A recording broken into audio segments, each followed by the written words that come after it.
Hello, good morning and welcome along to the MODUS Super Series. It is the third and final day of Group A action, which means by the close of play today, we will have our first player through to Saturday night's finals night. Chris Landman currently leads the way. He's level on points with David Davis, but leads thanks to his superior leg difference. So before we preview today's action, let's remind ourselves of how things unfolded on move-in day.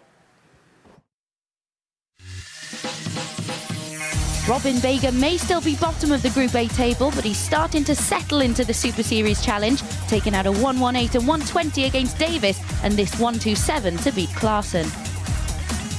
For Andy Jenkins, day two was much like day one, as he won his opening and closing matches, but everything in between proved a struggle. He's still level on points with Jelle Clarkson, though, who again lacked consistency, treating us to the joint highest average of the day, but also 3 in the 70s.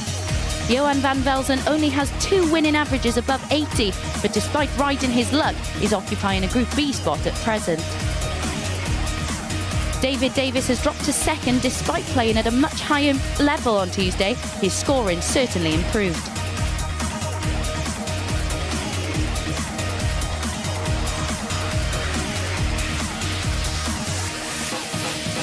But thanks to a superior leg difference, Chris Landman sits top heading into day 3. He dropped just 1 leg across his final 4 games. Yeah, Chris Mason alongside me to reflect on what we've seen so far. Chris Landman, we expected to see a rise in his performance levels, and we certainly saw that yesterday. Only dropped 1 leg in his last 4 games. Yeah, he's just steadily got better since Monday, hasn't he? And yesterday looked the real deal. Had a lovely 100.20 average. That was his highest of the day, alongside, well, it was back-to-back with David Davis, wasn't it? Yeah, he's looked solid. Outside of David and Chris, the rest have just been a bit erratic. Yeah, absolutely. We can have a little look at the league standings. We've talked a lot about Jelle Clarkson and how we've expected to see him kick into life, really. He did have a 3-figure average, but then 2 in the mid-70s straight after. Why do you think it is that he's struggling for that consistency? I just think he's out of form, and it's something we've spoke about a lot over the last couple of weeks. You can't really judge it. You can sort of prep and practice, but you know, if you're lacking a bit of confidence and things haven't been going your way, then you know, you get here and sometimes it could be a week early, it could be a week late. He could have peaked 2 weeks ago, but yeah, listen, he's still in the mix. He's still got to be considered for a position in Group B. The chances of him winning the group are pretty much over.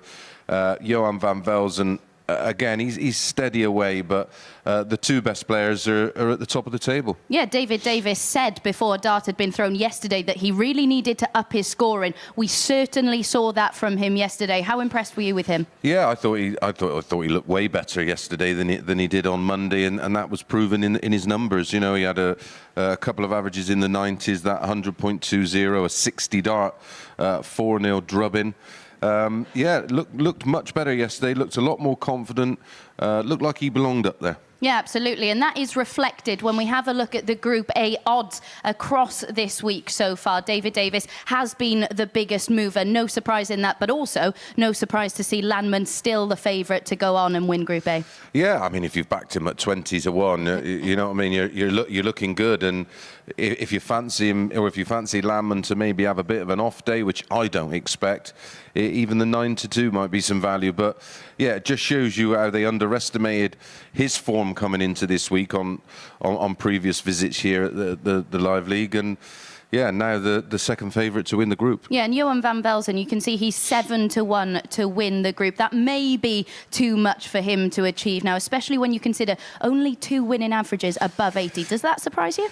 Yeah, but I think that's been the nature of it, and that's been more to do with Clarkson, Andy Jenkins and Robin, really, because the vast majority of his points have come against those. And listen, the numbers don't lie, and when you look at the running averages of both Landman and David Davis, far superior to the rest of the field. Yeah, and you know Andy Jenkins very, very well indeed. You said on Monday he came here in fantastic form. How concerned do you think he will be with the pattern that's starting to emerge? He's starting the day well, ending the day well, but in between, a lot to be desired. Yeah, he can't put his finger on it. You know, I've spoke to him about at the end of both sessions and said he feels okay. And for me, it looks like he's just trying a little bit too hard. And that's the trap you sort of fall into when you start seeing that group separation, which happened quite early in this group. Yeah, absolutely. Let's have a look then at today's bet builder for the third day of Group A action. It returns over 5-1 today. Talk us through these selections. Yeah, handicap betting in the opening match there, Jenkins against Landman again. Andy Jenkins yet to win a leg this week against Landman, so going 1.5 there, or minus 1.5, so Landman to win 4-2 or better. Klaassen versus Davis. Davis at 13-8 I think is tremendous value, and Bigger against Klaassen, total legs over 5.5. Again, they're quite evenly matched, and expect that one to, 4-2, 4-3. Yeah, absolutely. It is quite hard, isn't it, to predict how Jelle Klaassen is going to play, but you expect him to really start raising that level consistently at some point. Yeah, and you never know. Things can change quite quickly in darts, and one day is never the same as another day. He could come here today, feel $1 million, go up there and start firing in the averages we know he's capable of. He's number 2 in the WDF. He's been number 1 recently, done well here before. Chris Landman, your Group A winner? Yeah. Right then, let's get the action underway, shall we? First up, it is Chris Landman taking on Johan van Velzen.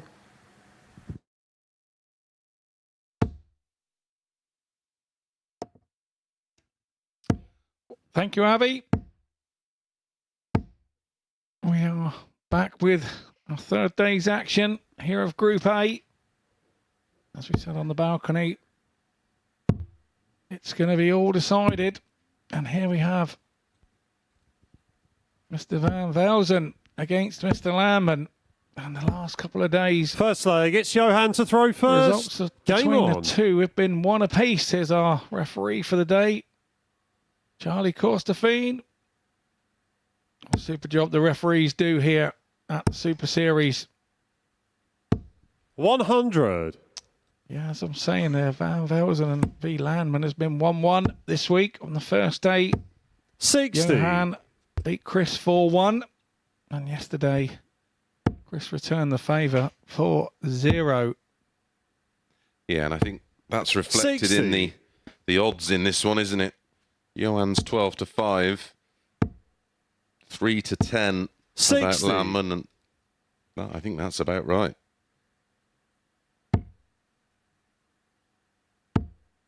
Although he's not made... 60. Well, Mundy didn't make the greatest start to the session. In fact, he lost his opening couple of matches and averaged 79. 60. And then lost with a 92. Yesterday, started much better and got better with an 89. So, well, if he improves on that 89, this could be as one-sided as their meeting yesterday. Yeah, it wasn't 125. Wasn't it, yesterday's meeting? Johan, you require 141.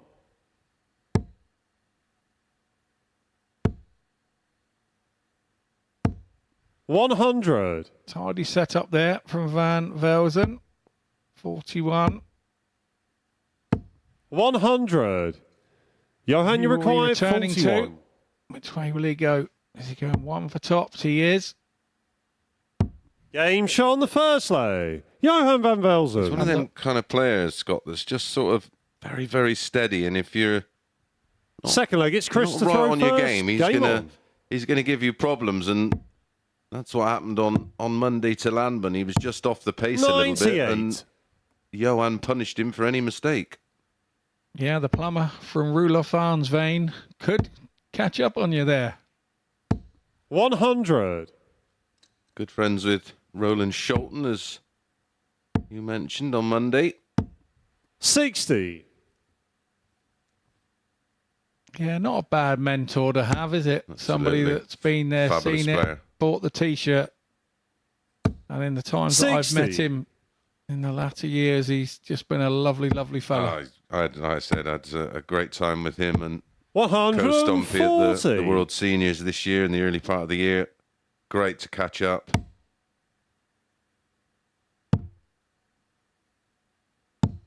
96. We were reminiscing from the old days. But it's lovely for me, even for me as a fan. I was lucky enough to be in that room this time round, and it was just I'm still in awe of some certain players. I don't know why, because I was a fan before I ever made it as a player, but To sit 100. in that Christian requires World Seniors 63. room sometimes and just sit there and listen for Yeah, a couple of hours. It's just the best thing. Yeah, I did one of the. I did a 23. couple of the VIPs Johan, you with require John Lowe, and 145. although I've known John for pretty much since I was a nipper, it's still quite bizarre. Oh, how about this? Game shot on the That's second leg. outstanding. Johan van Velzen. Oh, we've not seen anything like that from him so far this week. Third Maybe leg, it's he's about Johan to to throw peak. first. Game on. Well, Landman was sat on tops as well. I mean, it had to go. And he was on tops after 100. 15 because that 145 was left after 12. 95. I'm here in a spot of bother. Early doors as well with Landman being sat top of the 100. group is, does it play on your mind? I suppose it would do with me. You just want to get your first one out of the way and win it, wouldn't you? Yeah, well, 100. I had a situation playing in a group. Was it a group? I think it was a group B, and all I needed was the one 43. win the next day. It took me 3 attempts just to get that one win, so it was guaranteed. Never been lucky 139. enough to be in that situation here. I'm always I think it chasing was- and chasing. I think it was a group C maybe, and I'd won all my games and just needed the one more just to come. I mean, I was pretty safe. 45. Christian I would have been require safe had I 167. not won a match, but yeah, it took me a few goes. 97.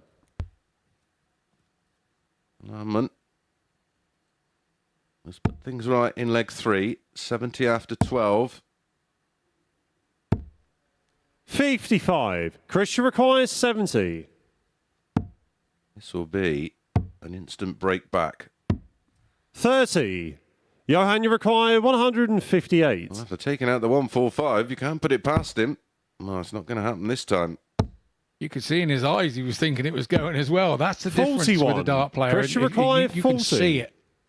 Well, it was like Robin yesterday. Got that Game shot on the third leg. 118 Chris and then Landman. backed it up with a 120. Talking about legends of the game a little bit earlier, and Fourth leg, it's Chris looking to around throw on my first. social Game media on. as you were earlier, and we see Diamond Dave Askew popped up with a Yes. 9-darter last night. Yes, well done, Dave. 60. I think I read on there it was 10 or 12 years since his last one, but some achievement that, Dave Askew. And of course, his son Jason Askew holds the 100. MODUS record in terms of an average of over 118. 140. We're just reminiscing, and I played Dave back in 2005 in the Worlds at the Tavern. We had a cracking game. 60. Fabulous player, Dave Askew. And for a while, looked on course to win something big. 100. I used to go to the Worlds at the Tavern back then as a fan, and a friend of mine was really good friends with Dennis Smith. Oh, right. And Dennis used to sort him out a 43. few tickets. He used to play Wiltshire County with Dennis, and we used to go up and support Dennis. Yeah, that was another player I caught up with at 100. Newbury that I'd not seen for ages. That was brilliant. That changed a bit, has he? Nope. Looks exactly the same, throws exactly Yep, the same. identical. 180. Christian require 101. Good pressure from Van Velzen here. 49. Johan, you require It's quite funny, you 180. bumped into a lot of players who were sort of fringe players back in the day. They were trying to be tour players, but they just couldn't quite cut it. 44. And now Christian they're- require 52. Giving me a bit of a shellacking. Game shot on And the I'm fourth like, leg. I never used Chris to Landman. lose to you. Mad how it all comes back round. Fifth leg, it's Johan to throw But first. is it Game on. They've improved, or have you got worse? I've got a bit of both, I think. 100. World Seniors Tour is it's a fun atmosphere, That's actually. It's a totally different Yeah. atmosphere to anything I've ever played in. And, 140. Same I really enjoy it. I really Yeah. enjoy it. Like everybody's super competitive, but it's done with a smile and everyone's friendly and 60. If you get beat, it's not the end of the world, is it? No, you just go and sit down, have another beer, and have a chat about what used to happen. It's just lovely. 100. How good I used to be. Yeah. The older I get, the better I was. Yeah. Yeah, I've put 20 on me average. And half the time, I never recorded your average anyway. No, that's right. No proof. 60. But if you're 50 and over, it is open to absolutely anybody. If you're just starting out and want to get involved, 100. look on your social medias or just Google World Seniors Darts. 83. Pay your entry fee and come and have some fun. Yeah, join your membership and come and join us. We'd love to have you. We really would. Well, there's loads of people there that I've never 82. even never even Christian met before. required 180. You know, so it's half of them is sort of people that sort of went through the same sort of period as me, and then the other half, they're just 58. players that picked up the game Johan late or are now in a position where they can afford to play and got time to play. Yeah, absolutely. That is it. Game shot on the fifth leg. Another ton plus shot out here, Van Velzen. Some game. It really is some game. Sixth leg. It's Chris to throw first. Game on. He's had finishes of 145, 119. He's 3 from 3 on his doubles. 140.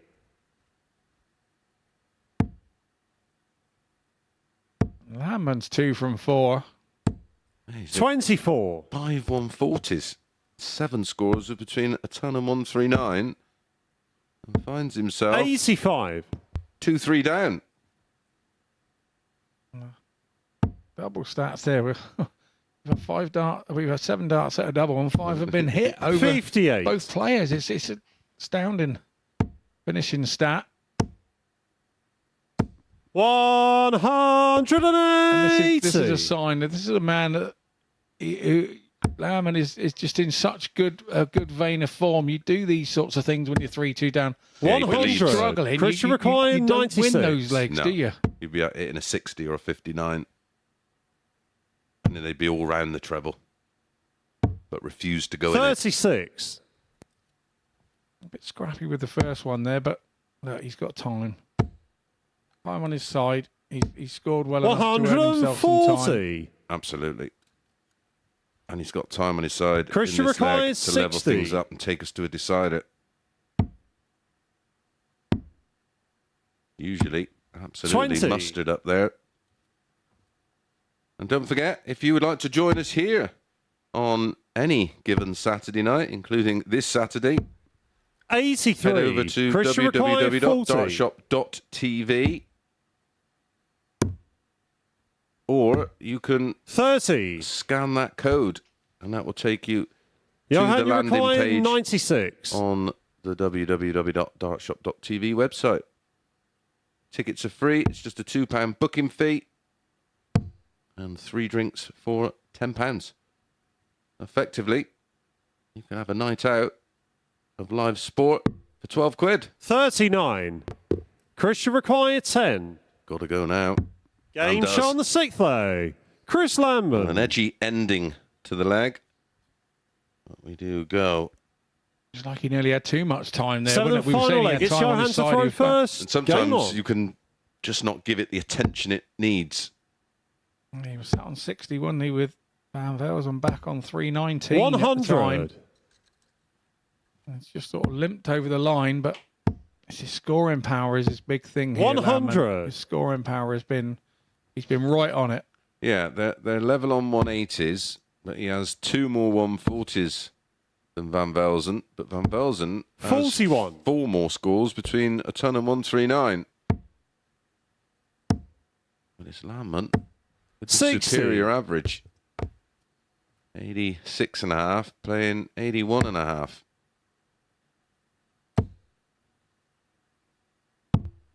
$49. That's unfortunate. 2 trebles, just adjacent to the treble 20. Natural 60. drift, they'd call that back in Mardle's day.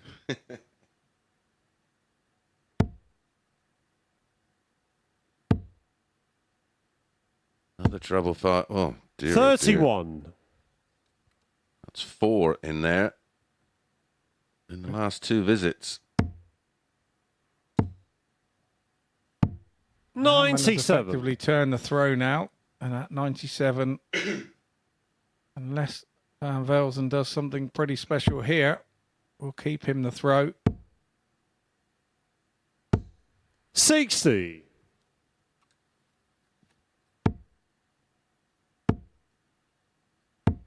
60. Both having a bit of a wobble on the 60s. Safe and straight they were. Bizarre. 60. It just won't go in, Christian will they? McCoy, 124.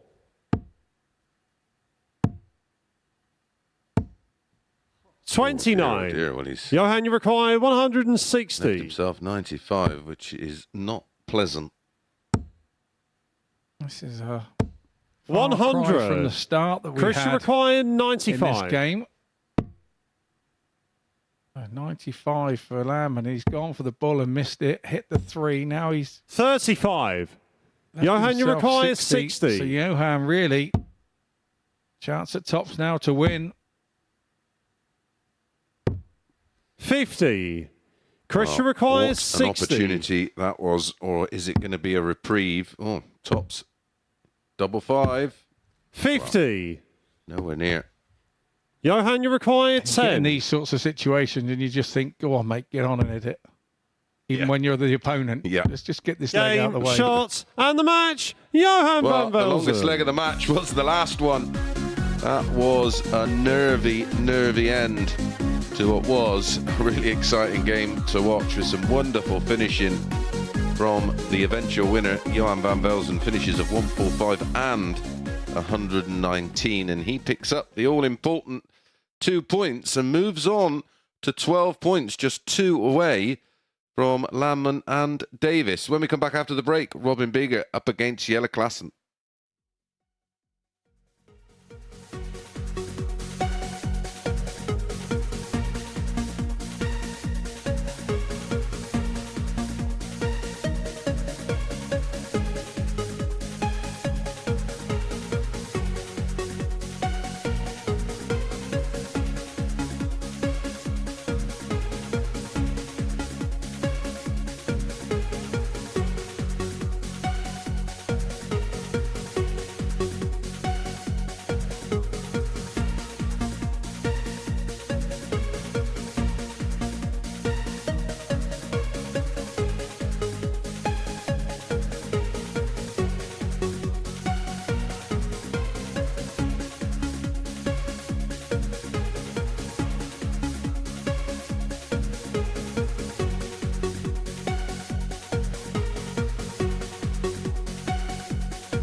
Robin Bager and Jelle Klaassen up next this morning. Bager getting over the line with a stunning 1-2-7 game in this one yesterday. Jelle victorious in their first meeting of the week, and he also produced a 3-figure out to complete that win, a 112 from him.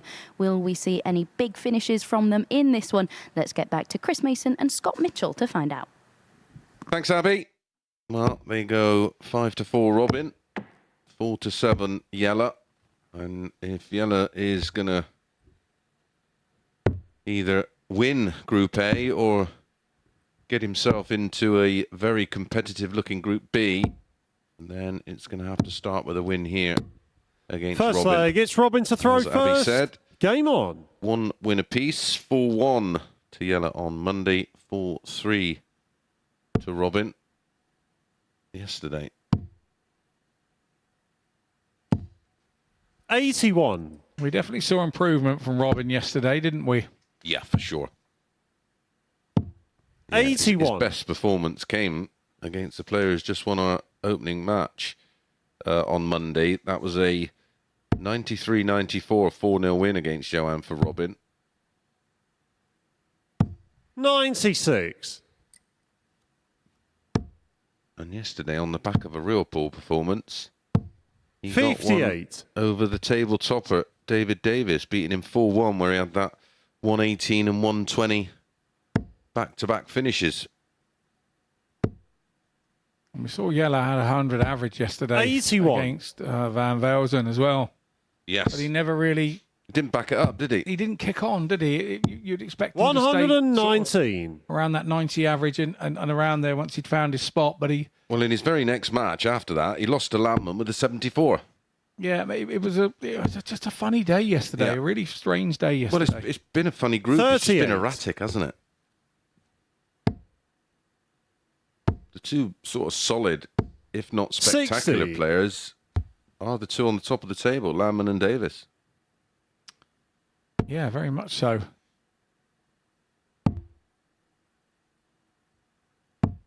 57.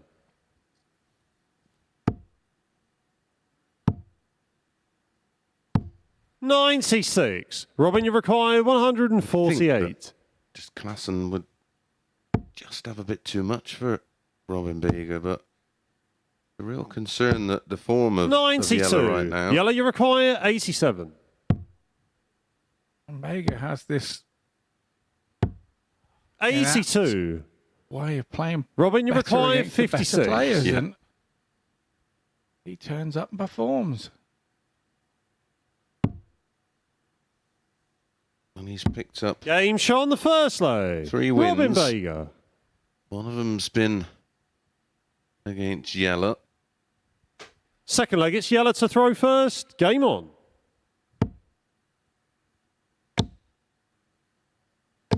100. David Davis yesterday. Look back.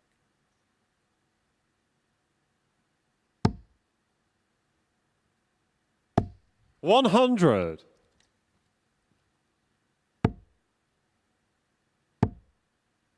Yes, it was, yeah. 121. Yeah, he beat him 4-1, didn't he, Yeah, yesterday? he did, yeah.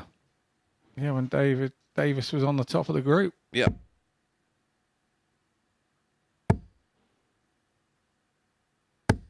$60.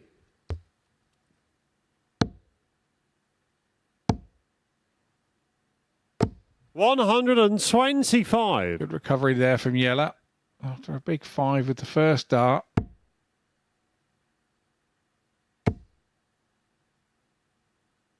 $180. Classic. Jelle, you require 155. He is very much all or nothing. If the first one goes in, tends to 139. fill it. Robin, you require 161.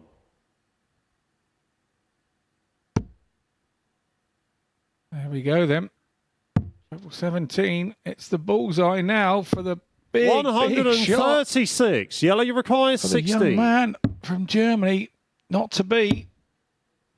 Klaassen now all over the double 8 like a rash, but he's not actually in there. 8. So Robin, you unlucky. require 25. For 2 zip. was a surprise result in the opener with Johan beating Chris Landman. I have a feeling he thought that was in. 19. Walking, wasn't he? Yellow, you require 8. Dipped his toe in, didn't he? Dipped his toe in. Had to get the rods out and reel him back in. Can he reel in? Double 2. He's up in the madhouse. 6. Doubling disaster. Robin, you require 7 6. at a double across 2 legs for Klassen. If there was percentages of darts at a double that were closest to the wire of this group, Yellow would be top of the tree in that without doubt. 4. He's Yellow, been you require putting them 2. all over it for 3 days. Game shot on the second leg. Eventually Yellow finds the Klassen. hardest one of them all, and both legs won and held in 20 darts after Third leg, it's Robin to a player throw that first. lost it Game had on. a dart, a double, or a multiple. Be a bit of relief there for Yellow, really. As we said at the start of the match, if he's going to 135. make a run on trying to get into Group B, he's got to win these early matches. 99. He knows that more than anybody.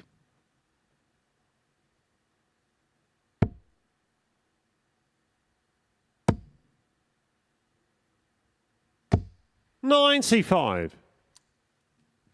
Big deflection there for Baker. 96.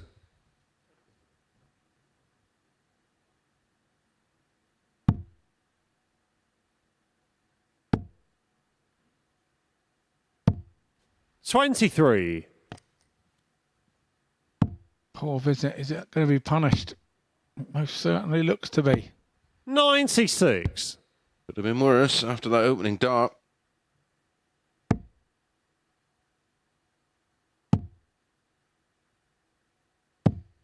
$43. Now, Yellow has the darts.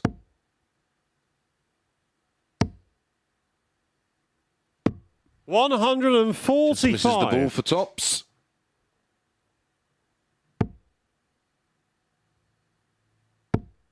Are we seeing a pattern here for Robin where when he's leading, 105. Yellow, you require He's- 65. kind of looks more confident, and he's lost a leg there. And 55. now the first few throws of the next leg, Robin, he's you not require really 100. hit, and let Klassen get away. This one would be a big confidence booster for him if he could take this. Well, Yellow was nodding. 90. He thought it was going. Yellow, Yep. you require 10. I did after that first dart. 8. He's now 1 from 13. Robin, you require Scott. 10. Yeah, it's been the trait of his week so far. He hasn't been good on his doubles. I've let him down. 6. Well, after the end of Yellow, you today's play, require we'll 2. try and collate some of the data regarding that, because Game shot on the third leg. I agree with you. Yellow I think Klassen. he's, if not, he's going to be right down at the foot of the table in terms of missed darts at doubles. Fourth leg, it's Yellow to throw first. Seems a theme in every match, doesn't it? He gets opportunities and can't take them. 140. And as we know firsthand, once you start missing them, you tend to keep missing them until you buck that trend. And what he needs is a match where he goes 4 out of 4 or 4 out of 5, and then all the misses will be forgotten. 43. Yeah, you forget those and you just remember all the hits, don't you? And it's yeah, A change of mindset, isn't it? yeah, all part of this crazy psychology to do with 96. this very simple game.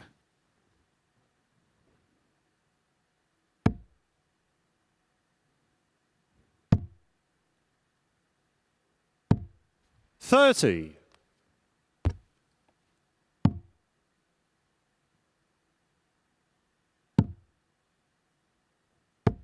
$98.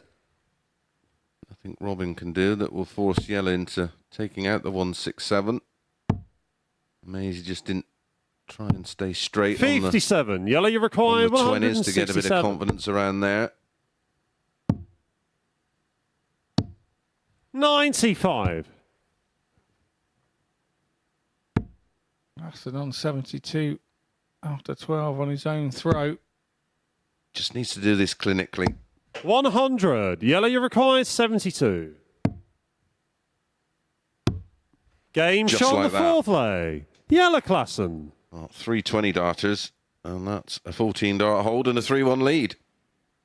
Fifth leg, it's Robin to throw first. Game on.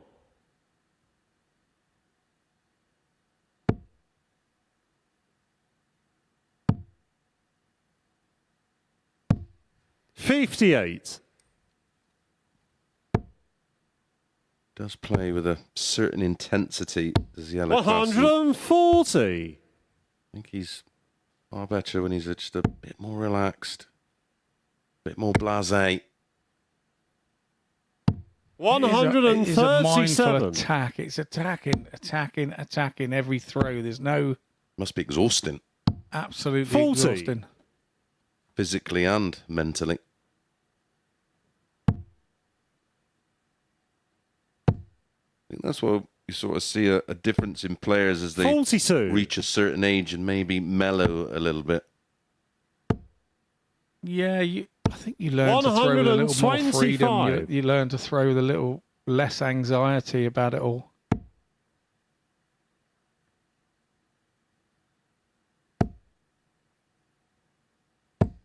$100.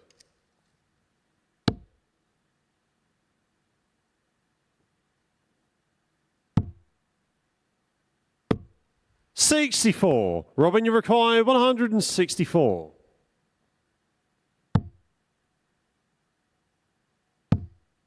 People need to be a little bit more Steve Beaton. 83. Yellow, Yeah. you require 132. He just seems to not care at all and just throws exactly the same as he did 60. 25, 30 years ago. Robin, you require 81. To stay in it. We've just seen Klassen take the 72 out in 2. Needs the ball. 56. Yellow, you require 72. It's going to be 16 and tops for the match. Game, shots, back-to-back and the doubles. match. Just Yellow what he Klassen. needed after missing 13 darts out of 15 at a double. He ends with 2 from 2, an average of 83.33. A very good 4-1 win in the end. As you can see, the doubling stats down at 23%. If he doubled that, the average would be into the mid-90s. But plenty of positives to take from that one for Yellow Klassen. Well, our final 2 players of the 6 are up next. Table-topping David Davis up against Andy Jenkins.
David Davis and Andy Jenkins complete our first round of games this morning. The Welshman victorious in both of their meetings so far this week. But on Monday and Tuesday, Jenks did put in his best performances in his opening games of the day. Can he make an impressive start again today? Let's find out in the company of Mace and Mitchell. Yeah, thanks, Avi. Yeah, the man from Denby has had a good couple of days and he will be pleased with that. And in turn, the local man from Cosham, Andy Jenkins, probably feels he could have done a little better so far in the first 2 days. We have the rest of the day's play to go, so both will be trying to dictate their destinies here on the board. First leg, it's David to throw first. Game I on. always find the first games of a day are quite difficult. First games of a session, you just want to get off the mark as quickly as you can, and those early games can dictate how the rest 60. of your games go some days. But Jenkins has started the days well in the last couple of days and sort of like finished the day well, but in between been very sketchy. Yeah, absolutely. Monday 140. won his opening game with a 96-6-7 and then just did nothing. And then had a real good game, which included a wonderful 1-2-4 finish at the end of the day, beating Ella Klassen 4-3. Yesterday started the day with an 88.5, 50% on the doubles with a 4-3 win again over Klassen. And then again, 97. went missing until the final game where he was 50% on his doubles, 117 finish and a 4-3 win over Robin Beeger. And if he'd have managed some consistency that Just he in had the with the middle. 4 wins, Yeah. he'd be right up there. Yeah, 100. well, exactly that. You look at the level of play in those 4 wins, he'd be right in the mix. 26. Even sort of mid to late 80s would have been more than enough to win a lot of the games he was losing.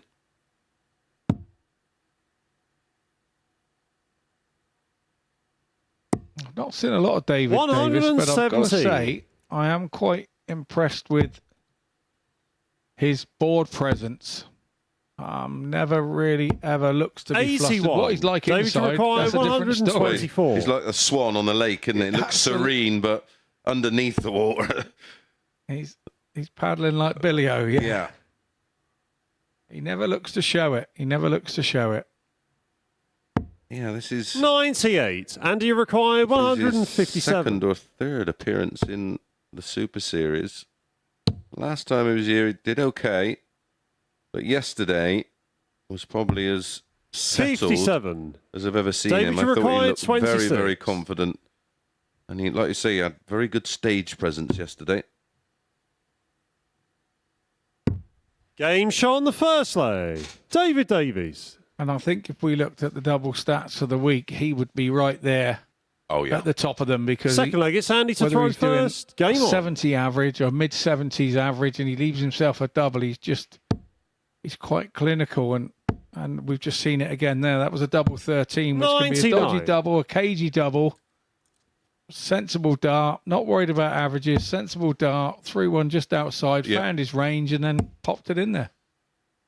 And even if he's having a leg where, like you say, he may 101. go a little missing in the scoring department, it doesn't bleed over into the finishing part of the legs.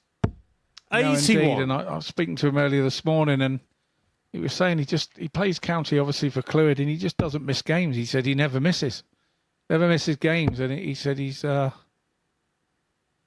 the county game, and 60. and you know that's where it's got him to here. Yeah. Yeah, playing in the ADC. 140. That's another thing. If you're not a tour card holder, it's open to literally absolutely anybody. No doubt you will have one local to you. There's over 59. 5,000 ADC events on over the next 12 months. Up and down the UK and Ireland now. And of 145. course, now it's over in Europe, Germany and Holland.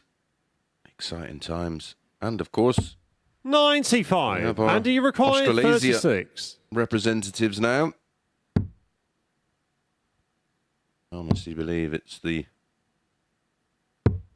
18. next big thing in darts for amateur players. We discussed it yesterday, how it's sort of changed and players have changed in terms of what they want out of the game now. And they want a fast track way to TV darts. And do you require well, 18? the collaboration between the MODUS Game Super shot on the Series and second the leg. ADC Andy Jenkins have done exactly that. I think for me, the impressive thing for me is the speed of the growth of the ADC. Third leg, it's David to throw first. Steve Brown and his team are working extremely hard to get the ADC into varying areas, and they're in areas now. And now, from the last time I spoke to Steve, he's now working on 99. trying to fill in the areas that haven't got vaults and what have you, and get organisers interested in it there. Well, everything 100. Everything evolves, and you need innovation. One thing why the PDC is such a success is they just don't stand still. You know, they could quite simply now sit back with what they've got and just reap the rewards. Well, they don't. They're constantly looking for other ways to improve and make it not only a greater experience for players, but a greater experience for fans. And while more of these ADC events are happening, and there are WDF events and what have you, you kind of fear for our old-fashioned county game. 140. Yeah, well, that's needed changing for years. That's something that's sort of gone backwards over the last few decades. 95. It needed a change in the 90s. 164. I don't think. I think for some people it is their lakeside there to get up on stage and represent your county is a big thing for a lot of people. So I see its relevance to some, but I don't see its relevance for the top players now. So what's happened there is the point snapped in the board on an Andy Jenkins dart. Just if it couldn't, or is it, if it couldn't get any bizarre this week. We've seen it before with a point being left in the board, but that's certainly. I think we can have a look. There we go. Look, and there you can see the Andy Jenkins point completely snapped in half. Now, if he uses those ringed points, they do get weak, don't they, in between those actual rings. But Andy always brings a couple of sets of darts with him, so he's sorted. Yeah, I think because the demand for it. Listen, there's always going to be the big counties, your Lancashire, 94. London, Yorkshire, etc., that are never going to struggle for players. But the smaller counties, the interest in it just isn't there. So 85. David, you require the quality 70. has dipped. Whilst the game at the elite end has improved, at the other end, I think it's regressed. And for anything to survive nowadays, it's got to be affordable and it's got to be monetized, and that's where 62. That's where it's, and you require it's fallen back. 121. And of course, you've got the relevance of spending the money to go to county, and somebody wants something back for their buck, really. Exactly. And how many county players? 45. What percentage David, of county players 8. end up becoming internationals? It's not many. It's not many. When you think of the thousands and thousands and thousands of county players and Game Super shot on League the players, third leg. David Davies. the ones that actually end up pulling on that wonderful international jersey, whether you're Fourth leg, it's Andy to throw Scottish, first. English, Game Welsh, on. Irish, etc. It's not too many. My idea was 12 men, 100. 6 women, Saturday nights, all have a streaming system supplied by a platform. I think you could monetize it in terms of people would come and watch it because the 100. quality, you would have the best 12 men in that county playing and the best 6 women. And then, of course, you can monetize the streams. 54. Via sponsorship or a subscription type deal. And I think that would work. I don't think... Listen, you're up against a lot of darts on TV and a lot of top quality stuff and people expect and demand. But I think if it was on a Saturday night, you'd have a much bigger support system. A lot of people now do work Saturdays and don't get too much time off. And again, if it was regionalised, you'd have that internal regional derby matches. 60. Yeah, I see where you're coming from. I think it's a lot of games to fit in on a Saturday night, to be fair. Just trying to be argumentative. Yeah. Well, you know, 94. You could sort of start off with your 6 women games, or you could do 2 men's game, then a women's game, and you know, you don't have to start necessarily late, 7 o'clock. I think you'd more than get those games in. And again, you got to remember, you'd have the cream of each county playing. 130, and you require 128. I'm just wondering in my head how that would affect the Super Leagues then, which supply the counties. Would there be so many teams? 88. Would there be so many? David requires 71. I think if it was harder to become a county player, the credibility you'd receive for... I remember getting picked for county. It was unbelievable. It was massive to me, you know, and any half-decent player could walk into most 51. counties nowadays, and that shouldn't And be you the require case. 40. It should be hard. Yeah, I get that too. Yeah, Game shot on the 4th line. leg. It's like for me, Andy so yeah, Jenkins. I get that. And listen, the more exclusive things are, the more people want to be a part of it, because... 5th leg, it's David to throw first. Yeah, Game on. Yeah, I agree with that. And if you're a dart player of any clout, you want to be playing the best standard of... And you'd want to be playing in that. of course. Because you know you're going to be playing in front of a crowd because people would come and watch it. 99. Because they know they're going to come and see quality darts. Yeah. So I don't particularly want to spend money on a Saturday afternoon to go and watch a 40-odd average. 83. With all due respect. No, with all due respect, I understand that. And listen, when something's too easy to do, people don't tend to want to do it. 41. But no, yeah, you're right. Yeah, I get that part of it as well. Yeah. Food for thought, maybe for the... Well, listen, even if there's only bits of it that would work, that's what they need to sit down and of course, there's now this split in county darts, isn't there? Yeah, there kind of is. I think, you know, some are 60. For it being regionalised to try and keep the costs down. Some are for trying to reduce some of the games. There's sort of 11 teams now, so there's 10 games a year. So you're now 45. playing from sort of like nearly the end of September, start of September, all the way through to nearly June now. Yeah. And there's only a couple of months off, and then before it all goes again, and it's getting difficult to fit all the time in. And counties doing 100. 6,000, 7,000, 8,000 pounds a year on coaches when that could be piled back in 59.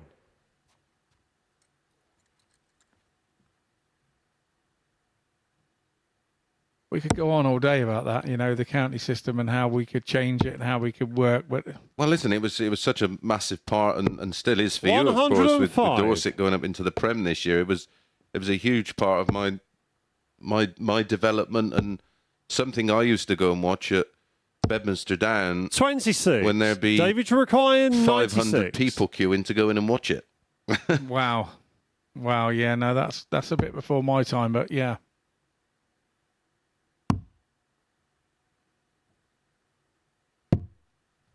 80. And you've got to remember, all the big stars played then, so people would come to watch them. If we were playing London, they knew Eric was playing on the Sunday, the place would be absolutely rammed. They'd be queuing down the street. David requires 16. That's true. Game shot on the 5th leg. David Davies. David Davis just going about his business quietly here. It's a decent game. 86-71. David Davis. 85-54 for Jenks. Both their opening games of the day. 100. Doubling tidy enough from both. With the incident we've just had with the snap point, and then do you grab a whole new set, or do you just grab one 60. dart? I mean, it's one of those, isn't it? Well, I think Andy sort of rotates his dart, so 83. they're all sort of as equally as wore in as the other. I mean, I do. Once I get a couple of sets of darts, I leave one set on my practice board at home. I'll leave a set in the car in the glove box, Yeah. and I use those in a 85. league game. And then I got another set in the case somewhere else. So I try to have 2 or 3 sets on the go at once, so that if anything does happen to one set, it is not your be all and 97. end all No. set that you have. I never used to until I went to an exhibition and I had a snap point, and it snapped right at the end of the barrel. So there was nothing. Someone had a pointing machine there, but we couldn't grab it. 42. And well, I had to do an exhibition with a borrowed set of darts. So you live and learn, and I'm like you now. I have multiple sets everywhere. 57. Yeah, it kind of happened to me. I had a singles final years and years ago, and we were in a club, and one of mine bounced out, hit the floor, and snapped off right at the barrel. And I was using one John Lowe 85. dart and 2 long Bristow darts. And funny enough, I And lost you the require final. 164. And since then, I've always tried to make sure I've got 2 sets somewhere. Yeah. If it happened to Ronnie Baxter up at the Scottish Open, same thing. Had a 60. bounce out, dart at the floor, and it just shattered. And we used a similar dart at the time, so he just put his stem and flight into one of my barrels and used those. I think he made the final. 139. And you require 104. Stay in it. I'm looking at Andy. I think he's got a gold dart there. Is that a gold one, the first one? Yeah, I think the other one's the coatings 56. wore Wore off. off, yeah. David, you require 90. Ooh, poor dart. Treble 10, treble 8, yeah, treble 10. 30. And you require 48. 16 and double.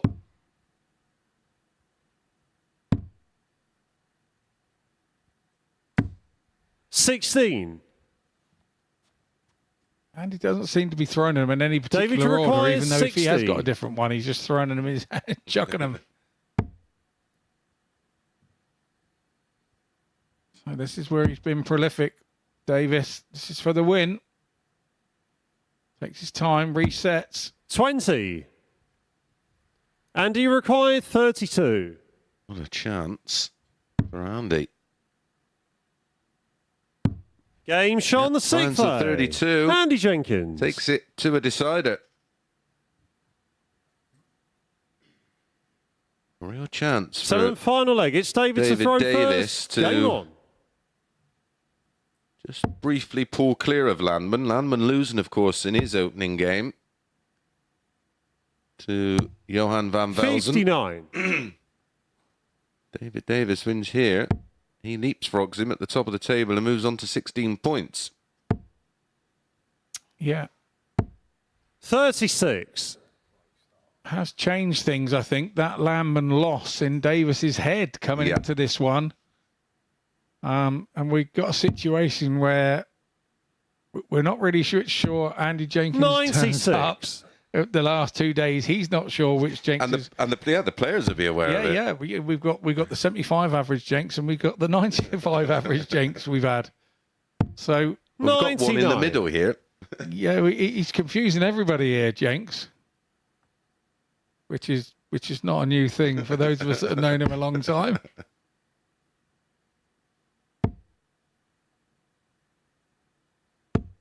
Of course, 60. with the Hampshire connection, your paths must have crossed many times.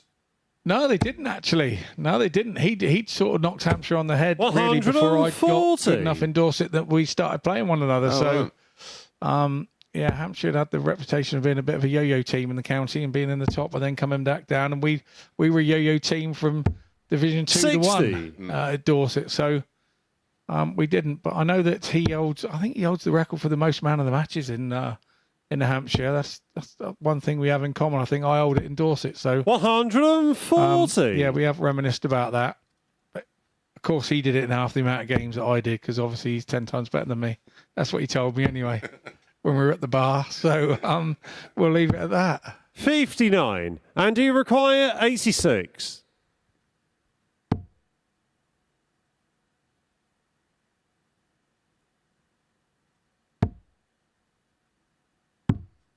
$54. Brave play. David, you require 167.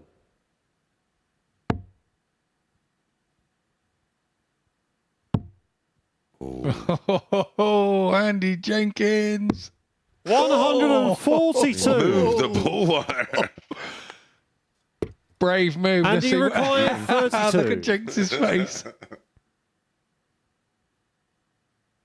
Game, shots, and the match. Andy Jenkins finds the 32 after a real big scare. They're having a little laugh about it there. I think the big thing was he didn't like the look of it in an 18 and not getting the deflection, so played safe but nearly paid the price. Both players averaging just a shade over 82. The finishing 4 out of 10 for Andy Jenkins, the better of the two, and twice as many 140s. So no change at the top. When we come back, Landman playing bigger.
Chris Landman is back in action next, and after David Davis missed the opportunity to leapfrog him in the last match, the Dutchman can now extend his lead at the top of the table. It's turning into a really exciting battle between him and Davis to qualify for finals night via Group A, isn't it? As you could see there on the results slide, David Davis losing out to Andy Jenkins in that last match. Landman has won both of his matches against Bega to 0 so far this week. The German yet to get a dart at a double in this particular fixture. So to see how this one plays out, let's return to the chaps in comms. Yeah, thanks, Abby. First leg, Perfectly it's put, I Chris think. to throw first. You know, Lamb, and Game you on. have to feel this is a must-win for him. Yeah, he lost his opening 2 matches on Monday, 100. but then did really kick on, and he's going to have to do the same today after narrowly being edged out after having match darts against Johan van Velzen.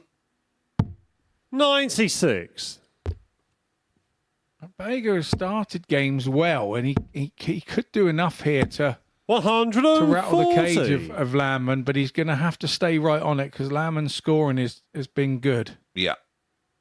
Yeah, it's hard to see. It's hard to see how Robin gets anything out of this one. 100. They've met twice, and he's not won a leg against him yet. Yeah, and he has chatted with 60. people around. Robin has, and said he gets a little bit nervous sometimes at the end of the games when he looks at it and thinks, "Oh, I'm playing Yellow Klassen," or Yeah, I mean, he's the most inexperienced player of the group on debut here, of course, 98. as is Van Velzen, but Van Velzen a lot older and been around Roland Scholten for many years. 137. Sort of feed off of that information and knowledge and experience. yeah, it's a massive advantage. You know, Vega is kind of in a good darting region in Germany. There's no 85. two ways about that. Christian from what he requires tells us, 64. but yeah, I think he's getting life right at the minute. You know, getting Game shot on the education, first leg. getting that Chris side of things Landman. right, and Well, you know, I didn't really think about having a plan B. Second leg, it's Robin to throw I just first. thought Game just, on. You know, playing darts was it, and that often isn't the case. So when you do have a plan B, it's a huge advantage, and it takes the 51. pressure off. I was listening to Gian Van Veen, who was on the Online Darts Live Lounge Monday. Did 140. it via Zoom, and he's the same. He's finishing his internship, and he's going to continue to work part time, sort of Tuesday, Wednesday, Thursday, when the players normally, are not either in a 46. Euro Tour or playing on the Pro Tour or etc.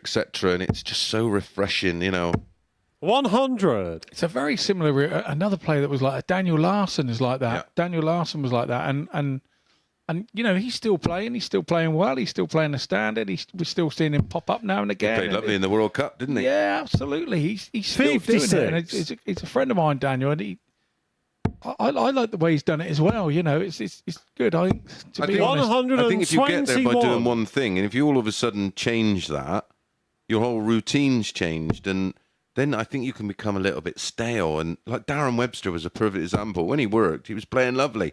Decided to go full-time pro, didn't work, and just 43. nosedived. Christian require there's a few 140. that have been like that in the years. What was the other one? There was Scott Rand, wasn't it? Yes. Scott Rand sort of chucked everything 100. in, and darts was his thing, and it didn't quite work out for him. Well, and if you're not one of the elite that are playing Euro 58. Tours and then Christian require 40. playing World Series events or playing Premier League, the players do go through quite long periods of doing nothing. And if you're not working, you soon sort of start to spend money you don't have, and then that again in turn piles pressure on. And it's not just that; it's the fact that if you're relying on it 93. as well, and you're relying on, and you have 40. like in there's periods if you're in the Pro Tours, there can be sort of 6 or 8 weeks between, particularly in the summer months. 20. There's gaps there, and Robin, you require yeah, you 154. can sit there and fester and waiting to go, and then when it gets there, it's like right in your face, and you make it more than what it is. You're relying on it maybe for a bit of an income and this, that, and the other, and it can go wrong so easily. 64. And then when you're walking Christian in, and required then 20. you're playing against some guys that have, like say playing in the Premier Game League shot on the or second leg. playing in the match Chris play or Landman. playing in the World Series or playing on the Euro Tour. They're fresh as daisies. They're right up to speed. You're going from cold again. Third leg, it's Chris to throw Yeah, first. very much so. Game on. Yeah, very much so. I'm one that's always 85. enjoyed having something away from it, because the minute that that last dart goes in or doesn't go in, and you've not quite done what you hope to do. My mind's back home then and thinking about what I've got to do that week, what I've got to do before the next time I go and play. And so there's never a moment that I'm overthinking darts, if I'm totally honest. Well, living in Tiverton, I speak to a lot of farmers, and so what have you got on? And this is what I've not 45. got on. Yeah. I think if you watch Clarkson's farm, and you know, I love the bit towards the end where he said about, you know, if you see a farmer in a pub and he's complaining about the weather or he's complaining about this, he said he's not complaining about it because he doesn't like it. He's complaining about it because it's costing him money, and it's costing him profit every day. And he said, 126. Just buy him a beer. Just go up and say, "Oh, sorry to hear that, mate. Just buy him a beer and make his day," because he said that will make his day.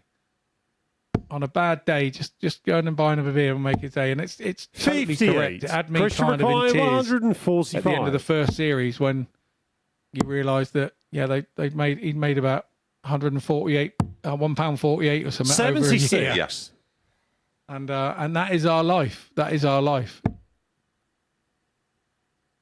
So when you've got to get things right away from the board to make sure that you make that £1.48, otherwise you're soon making a deficit. So I feel rather fortunate that I've got two different lives, and it works for me. 49.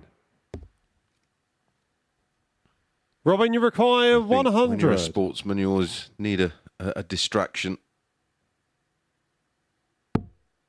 Could I have been better in my peak?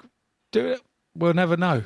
We'll never know, because I think that's 68. just the way of the world, I think. Chris, you require 20. Game shot on the third leg. Well, that's 3-0. Chris Landman. That's a 19-dart hold to back up the break. Fourth leg, it's Robin to throw first. Game on. Potentially could be 12-0 in the group. 4-0 Monday, 4-0 Tuesday. Oh, as soon as I've mentioned it, 121. Robin has other ideas.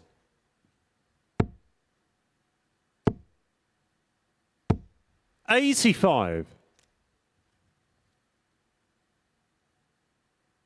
Chris has just trudged on here in this match, hasn't he? He's not had to be anything excellent, just 60. had to be clinical and steady, really. Yeah.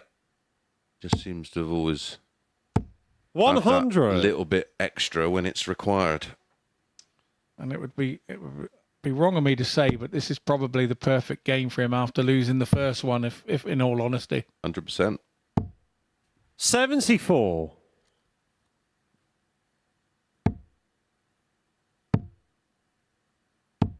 $93.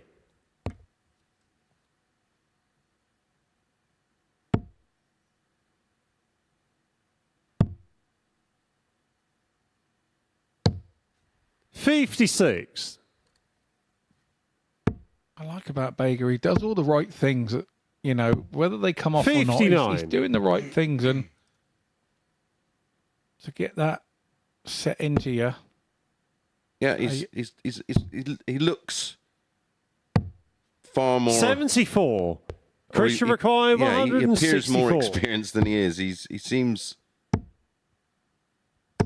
140. quite cool about things. Robin, you require 160. Yeah, very much so. And those bits about going the right ways at the right times. Wow. No score. Commentator's curse. He really needed that big 19 then, rather than the big treble. But there we go. Game, shots, and the match. Chris Landman. Chris Landman eventually gets over the line, not before a little bit of a scare. An average of 84.68. Too much to report on from Robin there. He had a bit of a struggle, but very nearly found a ton plus finish in the final leg of the match. But it is 4-0, 4-0, 4-0 for Chris Landman against Robin. Well, up next, Andy Jenkins takes on Johan van Velzen.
This is the MODUS Super Series.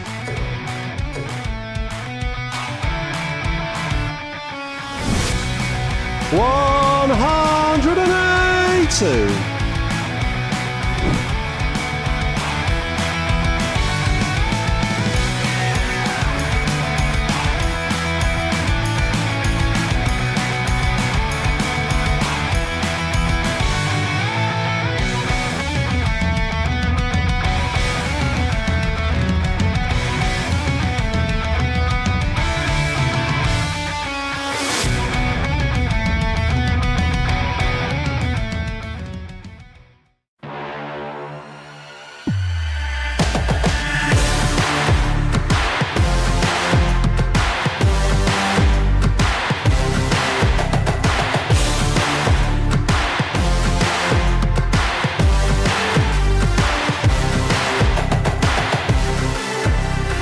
Ball 1, Joe Taylor, Garrett Tilley, and ball 2, Craig Nixon, Robert Young.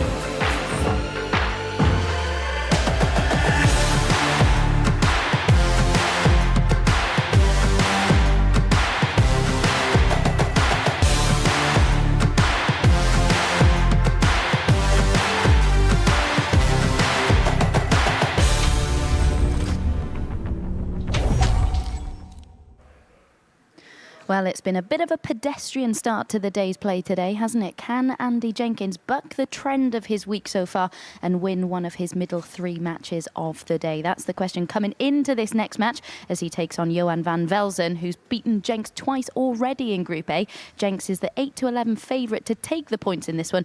Who do you make favourite, Chris and Scott? Thanks, Abby.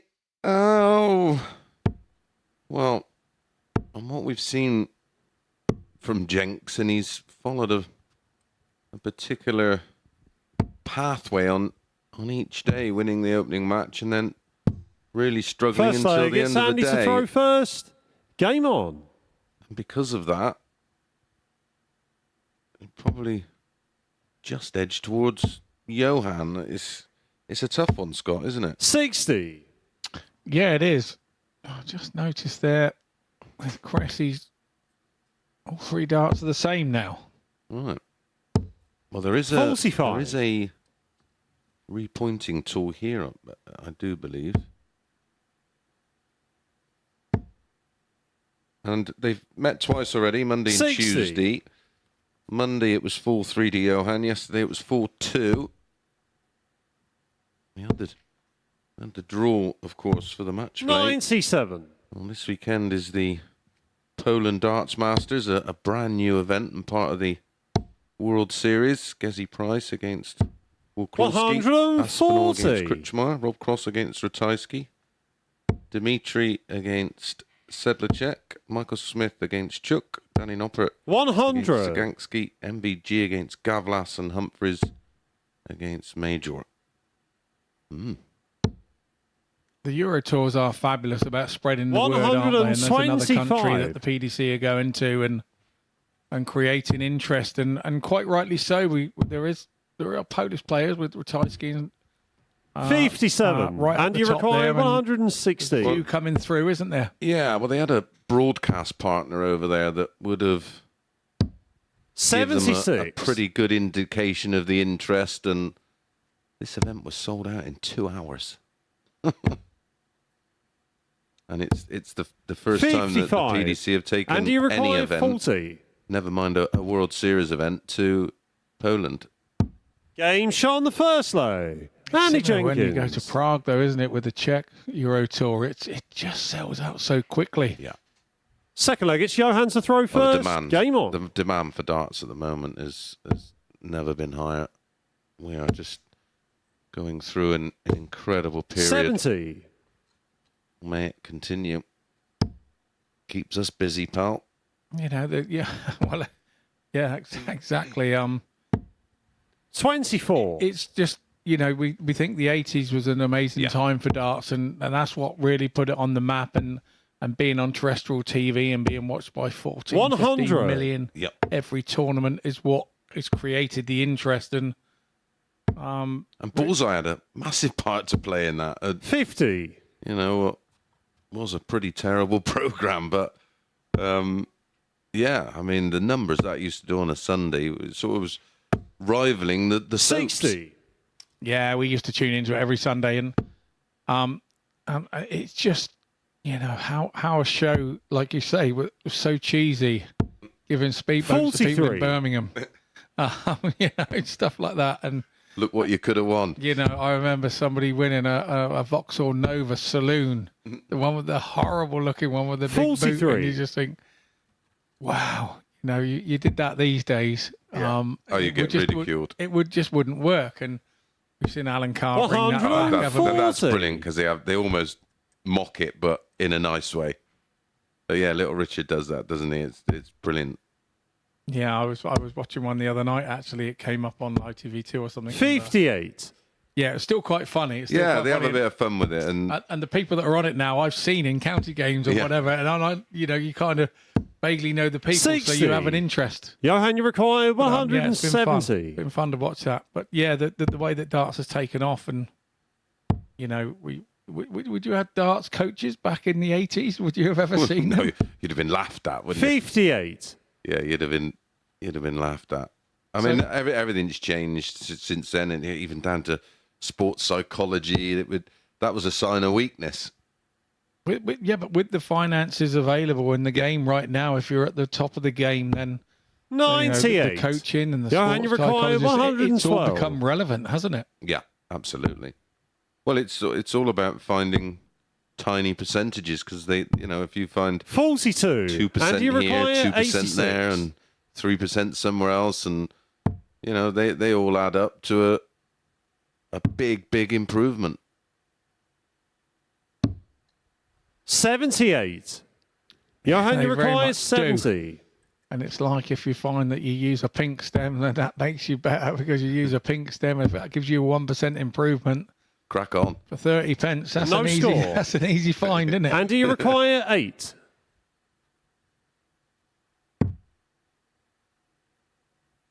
Double 2 for 2-0. No score. Jenks. I think we can see by Johan, the you look on his require face what he feels 70. about himself over that one. He should get a dart now. It's going to be at tops. 30. Andy And do you require 8? gets another pop. That's a safe one out there. Game shot on the second Eventually. lay. Andy Jenkins. Gets over the line and does lead 2-0 with a break of throw. Third leg, it's Darts Andy at to it. throw No, I'll get first. it, Game he on. said, and he had enough darts at it, and he got it.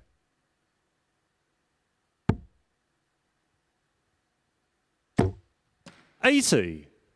He's had it trying to break another dart there by the look of it. Wonder where the bit of the broken point is. Still in the board, is it? 100. No, I think they managed to get it out. Referee. 99. Charlie Coulstifine.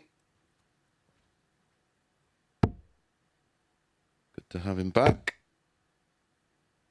I remember him starting in the 140. BDO days, and he's not an old man now, but he was a young whippersnapper to what he is now. And Started off doing county games, 60. didn't he? yes, he did, yeah. And he used to get very nervous and everything. And again, he's one of the very best in the game again at the moment. There's a 100. 5 or 6 super referees. Yeah, he's come through the whole system of, like I say, probably refereed at 55. league games Johan, and you require finals nights, to then going on to 161. do county. And obviously now he's up there doing major PDC televised events. 59. He's a lovely fellow, and I've got to know the family, and he's I've seen him play as well. I've seen him play pairs, and I nicknamed him Charlie Catastrophe. 123. And I Johan, actually you got a shirt require made up with Charlie 102. Catastrophe on the back and gave it to him. Yeah, I sit in the living room and watch him practice for hours and hours on end down in the house that 62. we And live you in when we require work here. 84. He's not bad. Oh, he was absolutely hopeless when I last saw him about 3 or 4 years ago. That's why I bought him the shirt. 59. But one thing he's Johan, not you hopeless require at is 40. refereeing. He's superb.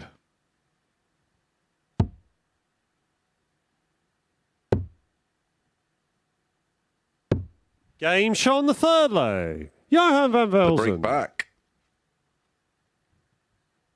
One dart at the ball for Andy for 3-0.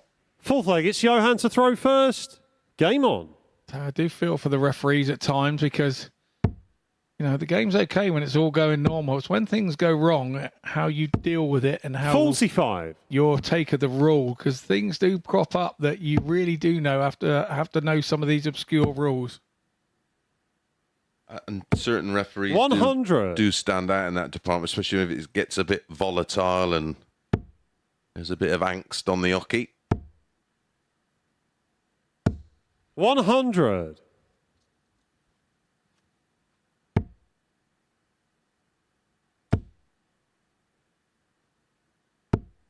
60. Yeah, there are varying rules, and like I say, with the point breaking off in the board and the dart not being attached, you know, does that count as a score? That's another 100. obscure. No, it has to be complete. And the other one is not that we get it on modern boards because 123. the actual sort of web of the board is now pressed in. It is like a blade. So years ago you could have a scenario 100. where a dart sort of goes under the wire and into another treble, but of course it's the entry point of, and that gets confused where you have a dart that sort of doesn't bounce out but sort of hangs, but then it's 40. wherever it's touching. Johan, you require Because it's not 156. Gone through to another treble. I've seen on social media where 100. the point is split, Yeah. and one part of it's in the treble and one part of it's outside. And how does that work? And these guys all know the answers to that. 60. That's the point, because Johan, you they've seen require it and 56. they make sure they know it. Yeah, I think Matt Edgar did a thing with Kurt Game shot on the Bevins fourth leg. as it's Johan back-to-back van legs for Velzen. Johan, where he actually asked him all these unusual questions. It's on YouTube. It's a good listen. Fifth leg, it's A Andy lot to of it I throw didn't know. first. Game on. He's another one that started with the BDO stuff, and obviously he was a countdown champion by then, and he'd been reffing some county 29. games and things. And I think they got Yeah, he him was along to the British Open or something to ref on stage. Yeah, he was. Yeah, I think he started off in that marking scheme as well in the PDC, 100. which of course where Owen Binks developed from. 99. Of course, years ago, it was the only route was via doing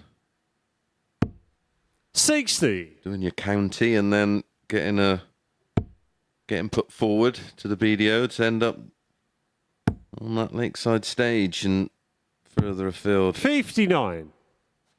Yeah, I can remember George Noble doing his very first one up there. Of course, he's gone on to be one of the most 60. renowned and respected referees we've ever had. And he's been not just respected by the players, but respected by fellow referees as the top 138. dog, isn't it, really? Yeah. What an honour that is. The very first one I remember is Jack Price, who used to 41. do all the big TV events, and he was also the West of England caller.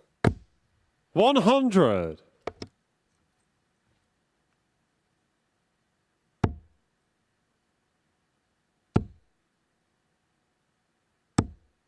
83. And he requires 76. Start there for Jenkins.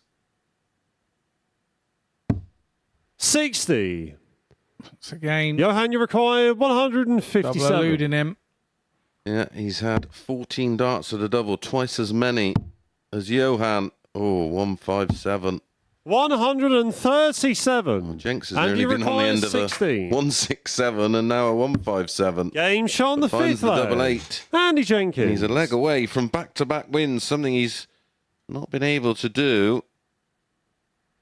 Sixth at leg, any it's point Johan to in this throw Group A. first. Game on.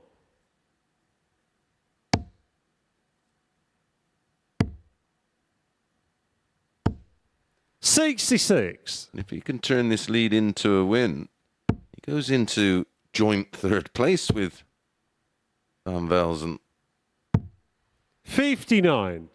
Indeed, and getting a stab at Group B, he really puts himself in the mix to the last 3 games will really mean something for him. 85.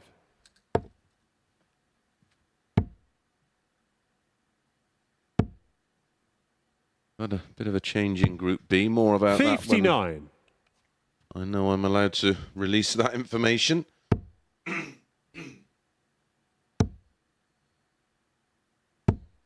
45.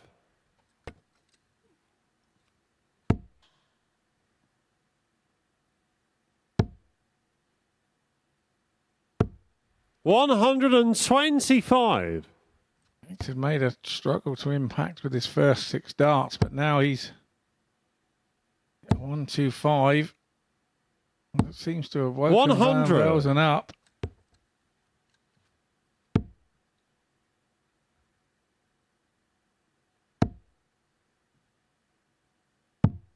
$40.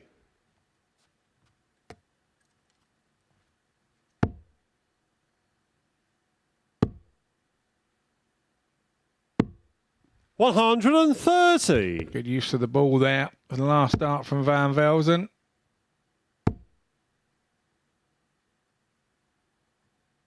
You go to 18s. 134. Beautiful use of the 54. Johan, you require Pressures are 75. It's next door. That's 69 left. Has to go 19 for the ball. 44. A little bit off it, and that And he 54 require now 84. for Jenkins could prove to be very important. Should get at least a dart at the ball. Single 14 will give him that dart at the ball. Button for the match. 59. Johan, you require 31. So to tidy up then, is he going 15? No, he's going 3 for his double 14. I should have known that. We picked that up yesterday. 17. And you require 25. It's the big 9. 3 for double 4. There's plenty of practice on double 4. 21.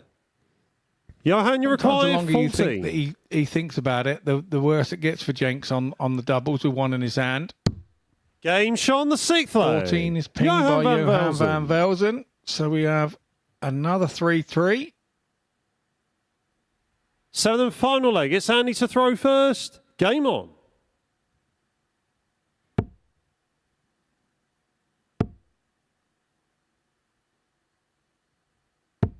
$100.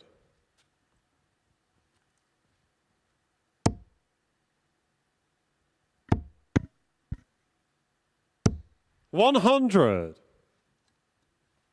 Absolute parity in this one. 140.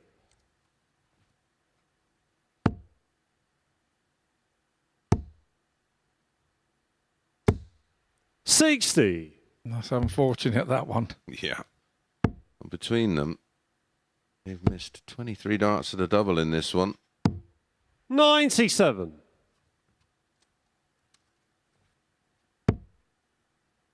Andy is 3 from 17. Van Velzen 3 from 12. 100. And you require 164. He'd love another 140. Ooh. Leave 24, but 82. goes in half. Yeah, big last start that for Jenkins. But Van Velzen has been good at keeping you under pressure, and he's done that again and with you this require 140. 82. 82. 42. Johan, you require 101. So Johan then with 101 to steal the match. Treble 19, he hasn't hit it. 54. Put away with And he the last, required so it's Jenkins 40. then tops for the match. Game, And a shots, match that he and the very match, much needed. Andy Jenkins. If he has any inspirations or aspirations even of making it to Group B. 4-3 win we can see there from Andy Jenkins. Nothing special in the averages. The checkouts, 4 from 18 for Jenkins. He'll be looking to tighten up on that. 3 from 12 from Johan van Velzen. So we'll go to a short break, and coming up after, we will have Klassen versus Davis.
David Davis returns to action next, looking to draw level once again with league leader Chris Landman on 16 points. He takes on Jelle Klassen, who you feel needs a win himself here to keep alive his hopes of a Group B spot for later in the week. Their head-to-head in Group A is currently 1 win apiece. Who will pick up the points in this crucial clash for both? Let's get back to Scott and Chris to find out. Thank you, Abby.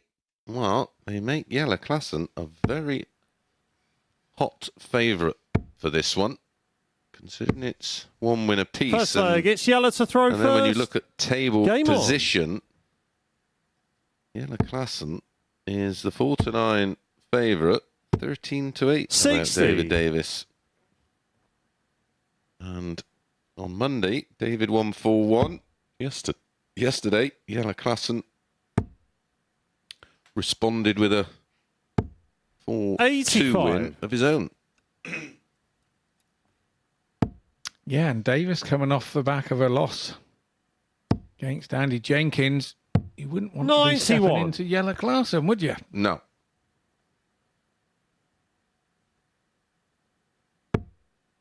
Yeah, Jelle won his opening game with a 83-33 average, 4-1 against Robin. 134. Was 4 from 7 on his doubles, and That was impressive because that had been an area of his game that had 140. let him down a bit.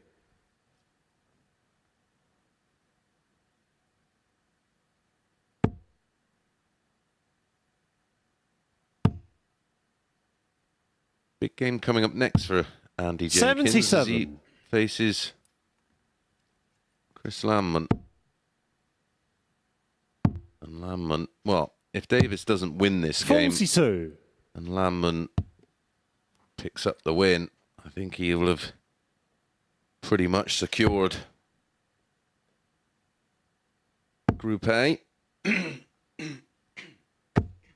95.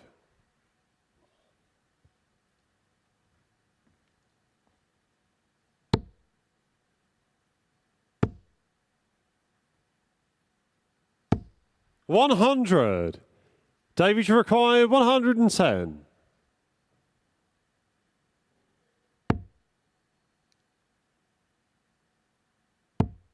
Yella needing a win here to try and put him into the group Game shot on the first leg. David Davis. stand-ins, but David Davis, a nice 110 there to break through. Second leg, it's David to throw first. Game on. The darts that he uses are a Webster dart. And they seem to get quite often at the end of a game. I don't a leg. 42. I don't know whether it's habit or whether he goes over to his cloth and wipes the darts off. You know, that can be part of a routine. You can bring that in as part of a routine 81. for any Yep. young players out there watching. There are routines while you're throwing. There are routines while you're not throwing that you get into. 81. And you know about that firsthand. Absolutely, for me, the outside when I'm not throwing is quite important as well. So 80. Yeah, I think that's well, it's the downtime in a game where you can ponder and stew and put negative thoughts into your mind. 180. Nothing negative about that.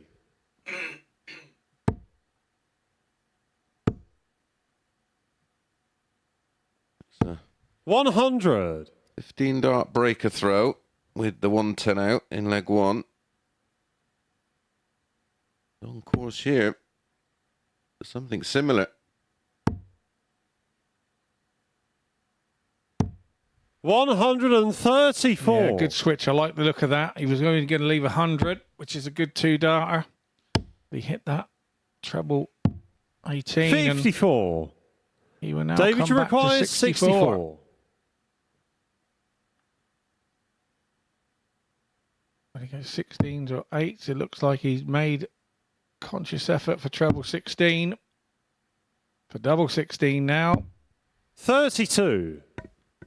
Yellow back on 186. He knows he'll return. 134. Now David, you there's pressure. require 32.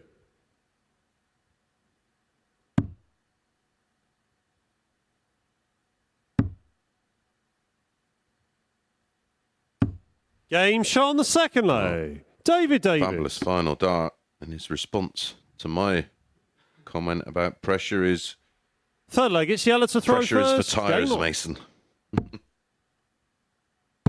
is indeed, yeah. 39. I think a call a game shot would have been music to Davis's ears, but it'd have been like scratching a chalkboard with your fingernails for Yellow Clarkson 80. because it went in last dart. He was thinking he was going to get back on and get a go at the 52, but it wasn't to be. 59.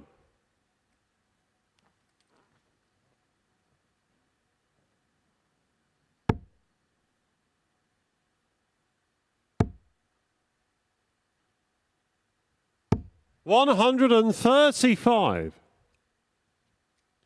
All the noise that I had to endure last night. I think it must be the season for 139. there's an awful lot of them in Portsmouth.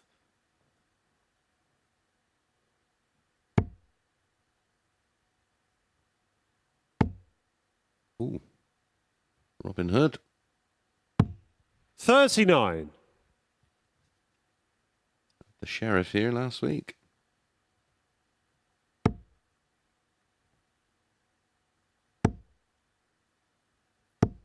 $100.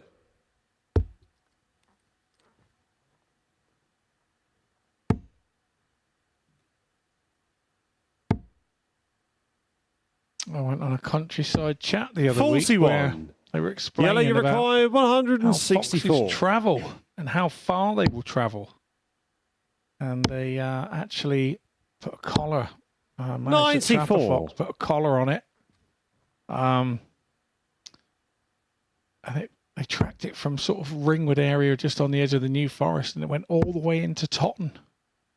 Wow. And they travelled across looking for food. It went into the 140. suburbs of Yellow, you Totton, require 70. finding food and then coming back out and back to its ground where Game it lived, shot on the third leg. out towards Ringwood Yellow on the Classen. Water Meadows. Yeah, very interesting chat. You Wow. wouldn't have thought, and that made me think if you see a fox in town, the chances are it might not actually Fourth be a leg, it's town David fox. to throw It could first. actually be a country Game fox on. going into town looking for food because there's not a lot around in the country, looking for bins and stuff. It's quite amazing how they adapt.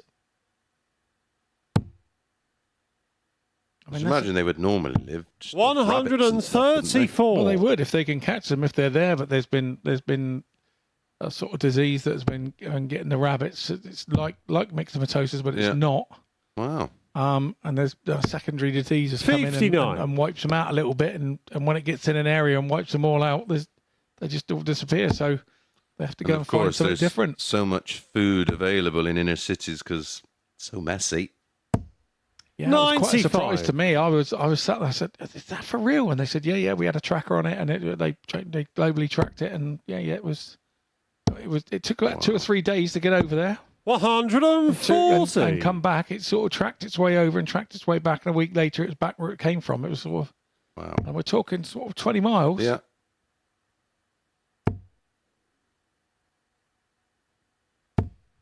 $140. Be disappointed there because that looked perfect for him for a 180. He's playing well again here, David Davis. 95's the average. 56. David, you require Promise you 132. that's the end of Summer Watch with Mason Mitchell. We could be on to something there. Yeah, we could be. 100.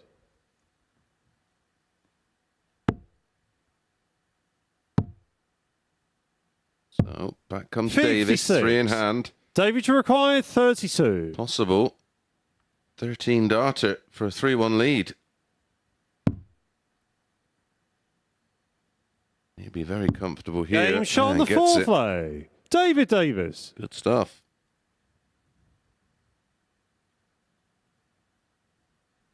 Fifth leg, it's Yellow to throw first. Game on. Again, it's another situation where he's just going about his business, isn't it? Yep. 135. Yellow in the high 80s, and Davis. Well, it's one of the better performances from Yellow, isn't it? It is, and Davis has just gone with it. He's up his game a 45. little, and he's just over 90, and doing that. And you say good for the 3-1 lead. 46.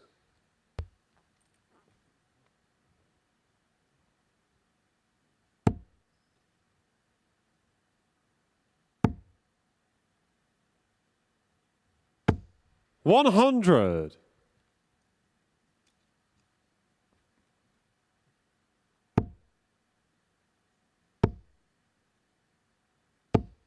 $83.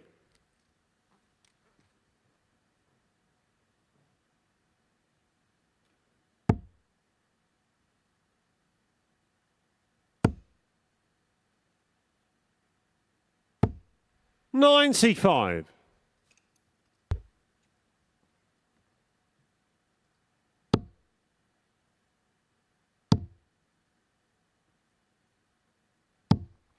$39. Poor visit there from Klassen.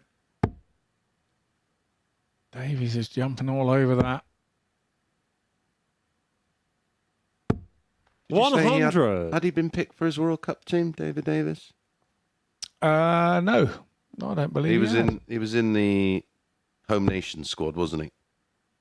Yeah, I got a feeling 58. the Welsh have changed. David to require 161. They took 5 to the Six Nations, and they have had a change. So I haven't seen the team, to be honest. He may well have done.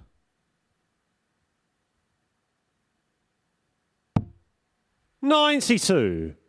Yellow, you require 140. Kankit and Sean Fisher are in. Yeah. I don't remember the other two off the top of my head. 66. David, you require 69.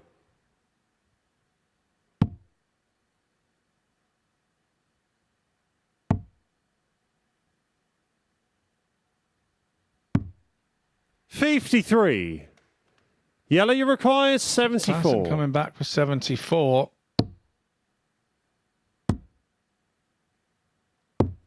$54.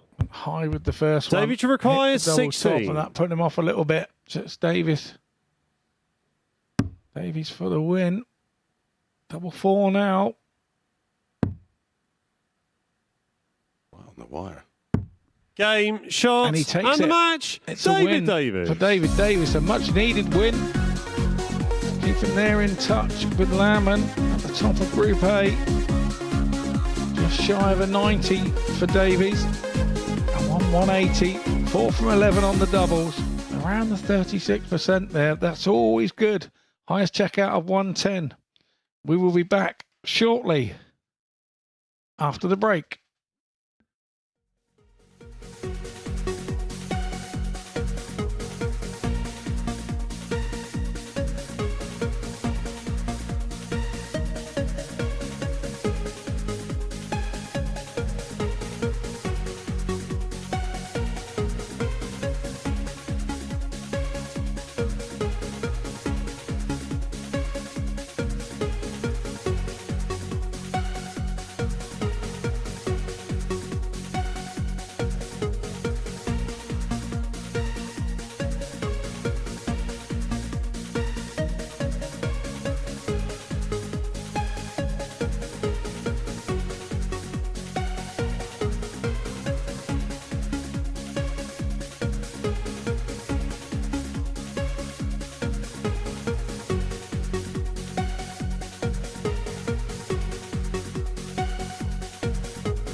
Welcome back to the MODUS Super Series, where David Davis has just moved on to 16 points in the league standings, joining Chris Landman at the top of the table. We can take a little look at the results that have already been completed so far this morning. Scott Mitchell alongside me, of course. When you reflect on what we've seen so far, what stands out for you? Because it was a little bit of a slow burner, wasn't it, until that last match?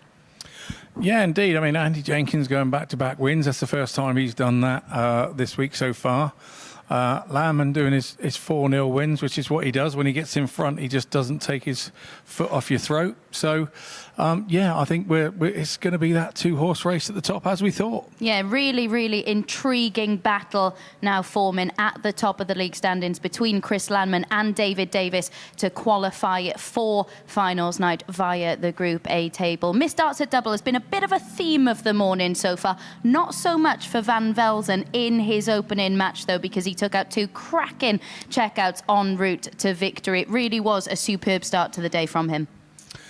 Yeah, it was. And this one, it was sort of, like you say, he looked like he was going to hit it before he even threw at it. Chris and I commented about this in commentary, and he looked like he was going to get it. And there was another one that he just missed also on top. So, look, he started the day well, and I think if he can continue with that, he's going to be a shoe-on in for Group B. Yeah, he was 4 out of 7 on the outer ring in that match as well. And it was good to see him putting in quite a good display. It was another average below the 80 mark, but a solid performance from him in that one. Jenks as well, how do you think he'll reflect on his morning so far? Because there have been quite a few missed starts at the outer ring, but as you mentioned, back-to-back victories.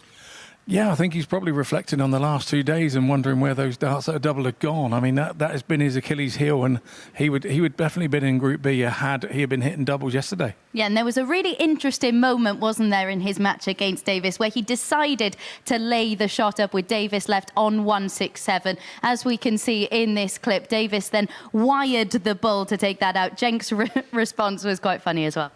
I think our response in the commentary box was funny as well, because we were sat there, we didn't know what to say at this point, and then when it only just wired there, and we look at Jenks's face, we all had a bit of a giggle to ourselves. It was a wry smile. It was the Eric Bristow-Keith Della moment, wasn't it? Yeah, absolutely. It was quite a crucial game, that as well, wasn't it, for David Davis, because Landman had lost his opening game of the session. That was Davis's opportunity to really steal a march in Group A. Yeah, it definitely was, and I think he felt the pressure of that, actually, going into the game. It was probably the first time you start looking at the table on the last day, and you start having a look, well, if I do this and I do that, you cannot go up there with that in your mind. You've just got to go up there, think about winning legs, and hopefully you win enough legs to win matches. Absolutely. We can have a little look at the league standings then before we get into our next match, which will be Chris Landman against Andy Jenkins. Landman and Davis, how do you see that battle playing out? Because as you mentioned, David Davis may be thinking about that race for the finish line a little bit. Well, I think it could be a little bit tit for tat as we go through the day, and I think those two guys play each other last game of the day, and that could all hinge on that. Yeah, word on Robin Bager as well. He's yet to pick up any points so far today. How do you see the rest of his day panning out? He looks to start games really, really well, and then when he gets towards the end of the games, he looks to get a little bit nervous. Look, he's a young man. This is the first time he's been at this sort of thing. I think we're going to see more of him in the future, but maybe not his day today. Yeah, Chris Landman up next. As you mentioned, he has won 6 of his 12 matches by the 4-0 scoreline. That's making his leg difference incredibly healthy at the moment. It just shows his dominance, doesn't it?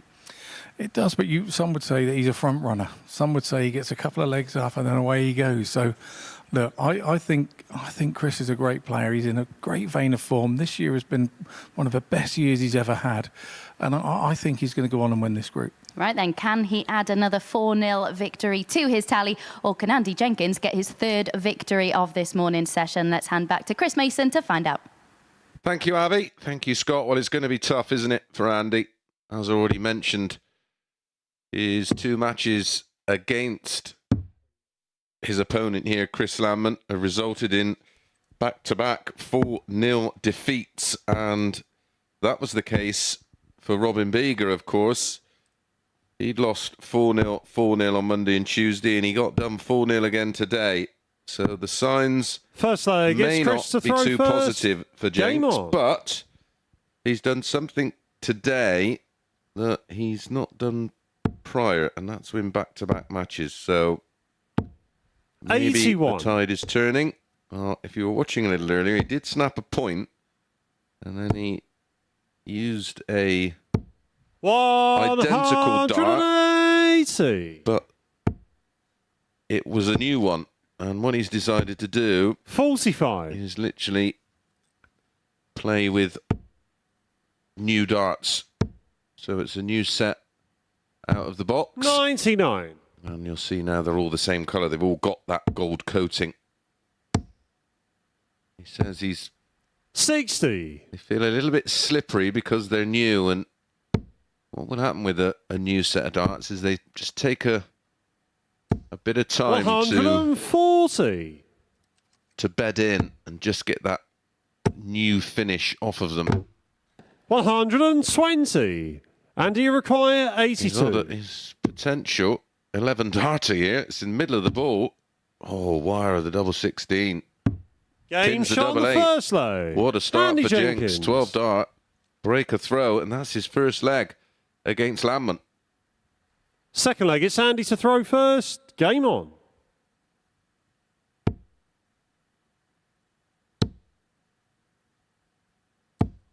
$95.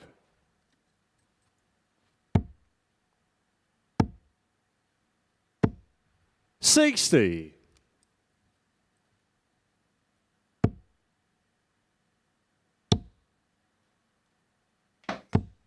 45.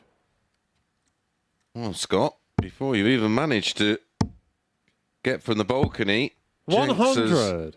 hit a max and missed double 16 for an 11 darter on the back of 82. He hit the ball, found double 8 for a 12 darter. 82. Yeah, we said it's up on balcony. You know, back-to-back wins for him has been sort of the highlight for him for the morning. 140. And going into this one, he'd not won a leg against Landman across Monday and Tuesday. Yeah, but he knows that too, and we all know James. He likes to be a 85. spoiler. If he can be a spoiler, he'll wade in with that. Absolutely. 57. Landman was the 1-4 favourite here. Won't be surprised by that at all. Jenks was the 100. 11-4 Christian dog. Mackay, 144. There's one of them he needs. Oh, that was a wild one. I can only think that it must have slipped out of the... 78. Andy Mackay, hand. 94. Maybe double-double. Yeah, that was the attempt. 54.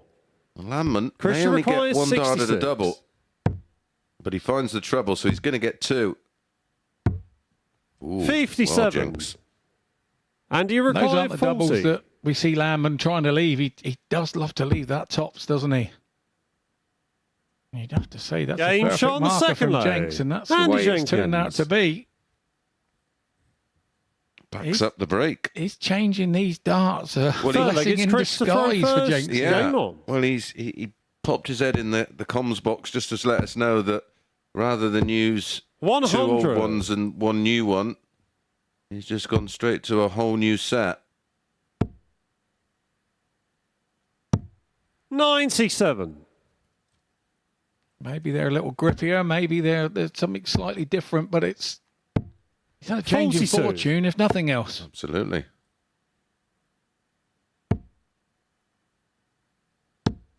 Well, he's doing something here that he's 99. not done previously, and that's not just win 1 leg, winning 2, and he's averaging 95 in the process. 140. That last Landman dart was a bit different. It went in at a different angle, but obviously the point was touching the board. Well, have you seen the 98. ones we've had here? We've had one from James Richardson. I can't recall who the other one was, but where the dart's sort of not gone in the treble, but 137. come out, caught the flight, and gone back in and gone in the treble 20. Yeah, that was Thomas Youngen's the Yeah. week I was playing. That was, yeah. Yeah. I've never seen 100. never Christian seen nothing like Mackay, it. 82.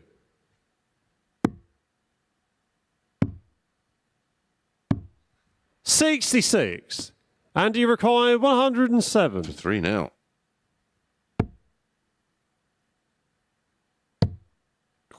Just needed the treble for double 18. That would have felt like it was in when it's 91. left his hand, but he's Pressure put some required pressure 60. on Landman. Game shot on the third leg. Something Chris you Landman. picked up on with Abby Scott, that he is a very, very good front runner, but if you can Fourth leg, it's sort of Andy get to about throw him, first.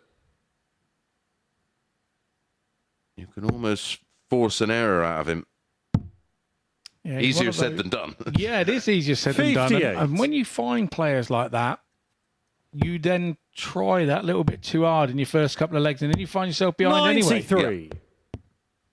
Yeah, you're aware that, you know, Barney was very much the same back in the day. If he got a lead on you, he was very difficult 55. to peg back, because once he was in front, he would his tail would be up, and he'd be playing with that beautiful 100. relaxed freedom. But if you could just keep him honest and get about him.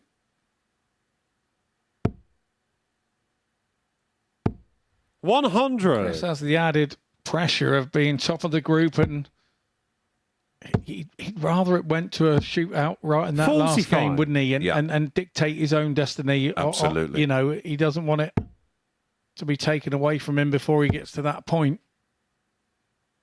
As David Davis wouldn't want that either. 140. Well, the thing is, because David Davis defeated Class, and it did add a bit of pressure on. Because 60. Andy required he 148. knows if he lost this game, Davis would have a game in hand on him. Yeah, very much so. Very much so. And these are things that do go through players' minds. We can 60. overanalyze and overlook at that. You know, in the players' room, there is a laptop with the table being updated as the darts go in. 79. Andy require 88. They know what they've got to do. Well, Jenks knows he's got to hit the ball.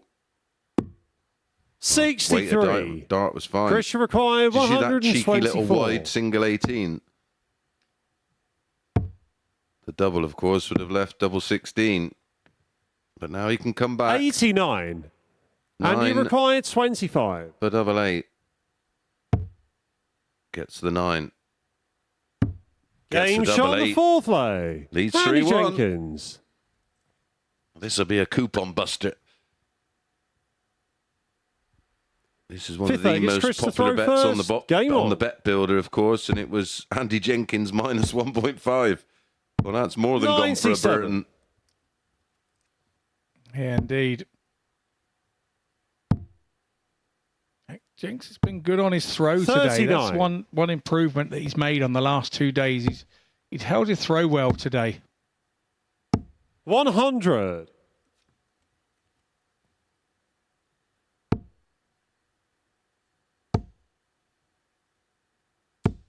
$140. Oh, I did find the Welsh squad, the women. Brianna Sullivan. 180. As Landman gets the first max of the match. 100. Yeah, Rihanna Sullivan is required captain, Leanne Topper, 124. Alana Walter-Evans and Eve Watson. The men, Sam Cankett, Mark Challenger, Sean Fisher and 84. Calvin Phillips. Wonder if he's any relation to Martin Phillips, who was a stalwart for the Welsh side for many, many years. I can answer 105. that. I don't believe Christian he is. required 40. Game shot on the fifth lay. Well, you spoke Chris of Jenks Lambert. being good on the throw. That was a 13 darter on throw with a max for Landman. So Sixth leg, it's Andy to throw first. Game on. Jenks will be just saying to himself, right, come on, 15 darter, job done. Indeed. 85. A slightly more difficult by hitting the 5 with the first one, but good recovery with the next 2.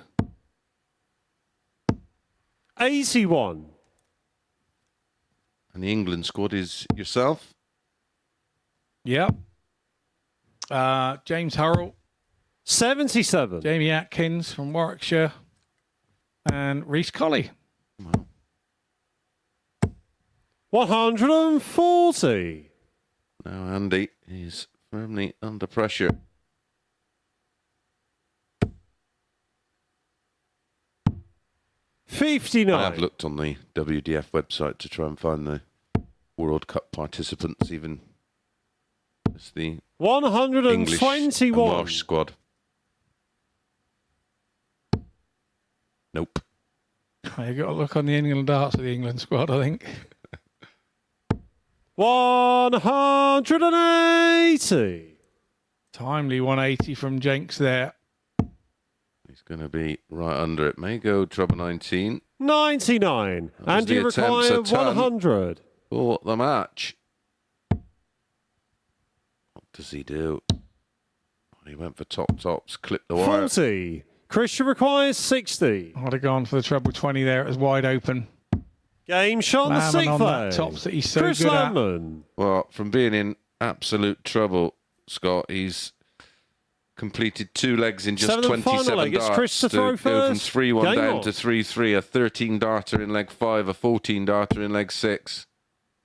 180. And then throw my theory right out of the window that he can at times be a bit of a front runner. Well, he's come back well here.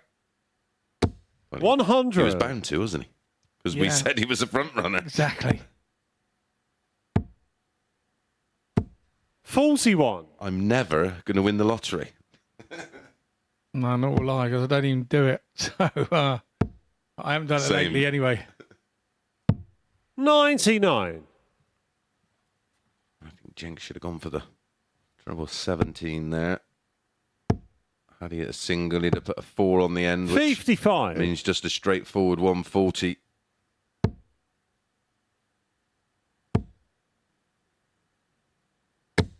And had he gone for the 17s, he'd have been on 164 or 130. 45. Although that's a big error. Advantage Jenkins. A big laugh from Lamman, though, at the time. Shows that he is feeling the pressure.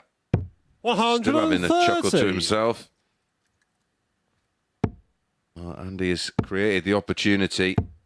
45. 32 And after you 12. require 32. Lamman more or less just threw those away as if the game was over.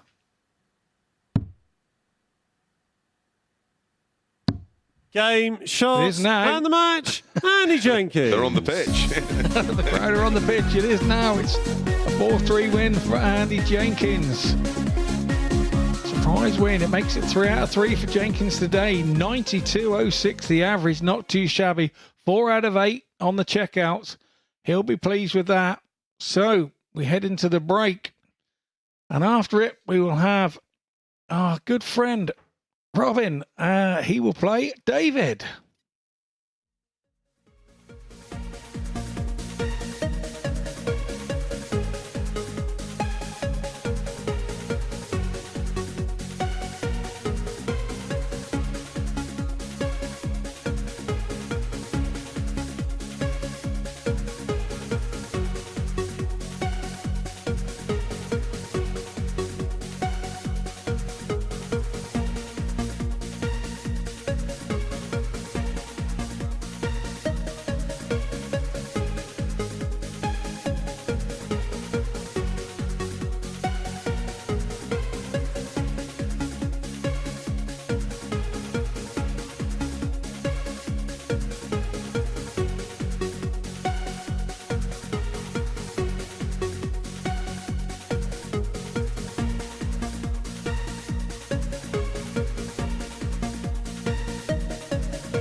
David Davis returns to action next, and it's another opportunity for him to gain an advantage over Landman in the race to qualify for finals night. Robin Baker was the winner when these two met yesterday, though. A huge victory for the German. Can he cause another upset here today? He is now guaranteed to play in Group C for the remainder of the week. That is confirmed. But let's get back to Chris and Scott to see how this one unfolds. Thanks, Abby. Well, Andy Jenkins has just done David Davis a huge favour, but he has to turn that opportunity into 2 points here. Another chance. First leg, it's Robin to throw first. Leapfrog Game Landman to the top of the table. As it stands, Landman is on 16 points and David Davis is on 16 points. 140. Take him to 18 and top. Now they have a bit of previous, these two. Monday, 4-3 to David Davis. Yesterday, big win for Robin. 140. Davies will be aware of that, and he will be trying to avoid Vega as a potential 140. banana skin. But 140s for Robin, and he's started extremely well. 59.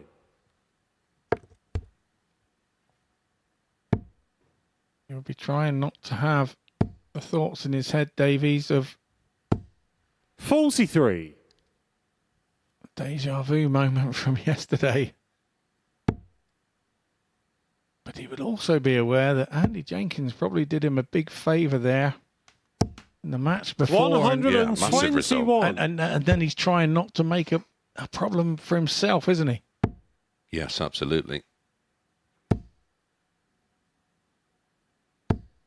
100. And if they're not overly careful, they could be losing here together and allowing others to come back into the mix. Well, if Andy Jenkins can... 59. Well, when is he next in action? Robin, you require He's up 78. in match 10 against Robin. And then plays Yella. I mean, he potentially can get to 18 points. But what's going to be his 66. undoing is that leg difference. David, you require 122.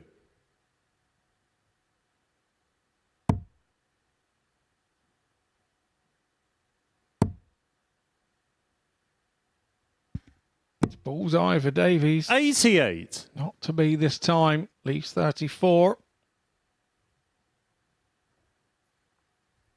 Robin, you require 12.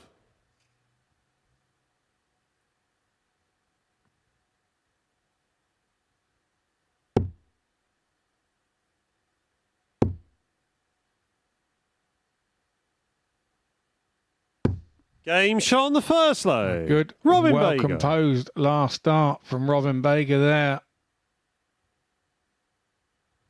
Second leg, it's David to throw first. Game on. David Davies didn't have the throw, so he won't be overly bothered or worried, but 55. we've seen Robin do this on a few occasions over the last couple of days. Start really well. Seems to get a little nervy towards the end of matches. Yeah, gets a little bit bogged down. 58. But we've also seen him produce some very good performances after an indifferent performance. And like I said, he did have that win over 140. David. I'm just impressed with Baker as a young man off the board. I you know, we didn't know him from Adam when we walked in here on Monday morning, and not only do we know a lot more about him, but we know he's just a nice fella. And Well, I'm impressed with his attitude. There's been no drop of the head. There's been no bad attitude, and you know he's just got up there with the same mannerism, 60. same respect for his opponent, and just trying to play the game to the best of his ability. And You'd go as far as to say a sponsor's dream, isn't he? Yeah. Really? 42. Well, he's given himself every opportunity to absorb all the information, all the experience, and use it as a positive going forward. And he's intelligent enough to do just that. 100. I spoke to him about the sponsors he does have and how appreciative he is of them, of having them, and particularly his dart 26. sponsor where David, you require they've made him a dart, and he 146. feels very honoured for that. He's just an all-round nice guy.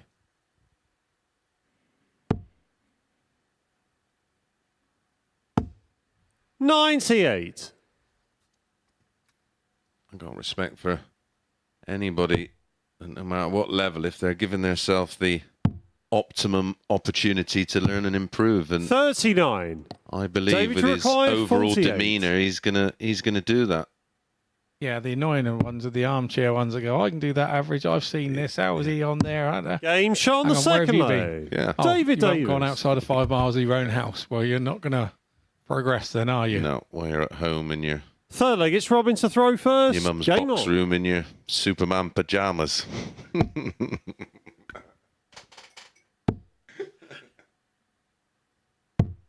97. The best thing is no one's got any excuse now. There's a get to your ADC vault Yeah. and come and show us how easy it is. A few about and then becoming more about, and it's just 100. the thing with those ADC vaults. They are best of 3, and you get a few games a night. It's just perfect, isn't it?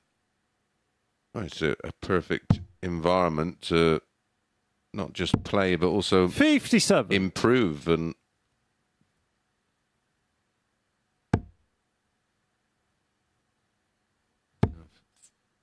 five players to a group. 140. It's 24 players in it, so you play five games and then the top 2 from each group, because it's a maximum of 24 players to make sure it can be done in good time. 41. And then the top 2 then from each group all go through to make a quarter-final knockout. And there's no excuse about having chalk on your hands if you can't play with chalk on your hands, because it's all done on a lovely little iPad 60. type affair Yeah. now. Yep. You don't even have to know how to count. No, you just got to press the buttons. Well, that was 41. the most daunting thing of playing in the seniors. I had to look at this thing on the wall and I went, oh no, because me and technology just, yeah. No, I love that. I think it's a great idea. Yeah, well now Absolutely. 55. now I can use it. It is amazing. I'm not sure it's good for the youngsters starting out and whether they will learn to count as quickly as we had to, but that's another story. It's progression. 95. David, you All require progression sometimes has a 146. downside. Really nowadays. I'm not going there. Oh, you beauty. Double 16. Game shot on the Absolute third class leg. David From David Davis. Davis. That may be why he will go top of this group with a win here. Again, we spoke Fourth leg, about it's David to Vega's throw first. mentality of Game the fist on. pump there to say, nice shot, mate. Well done. Yeah, showing a bit of class.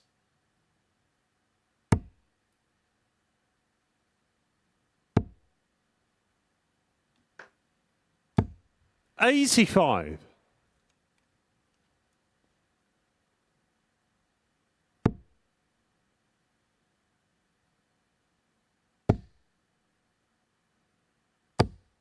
Remember 30. David Davies, he still doesn't look flustered at any point in time either. And He's a cool customer, isn't he he? really is.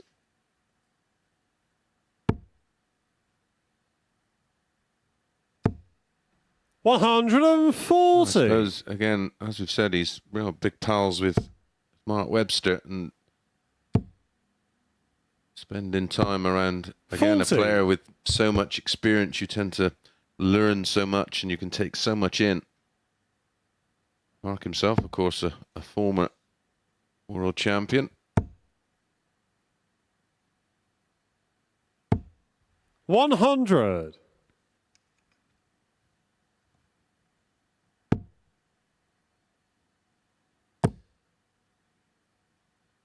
Seen Webby for a while. 21. Be good to catch up with him at the match play.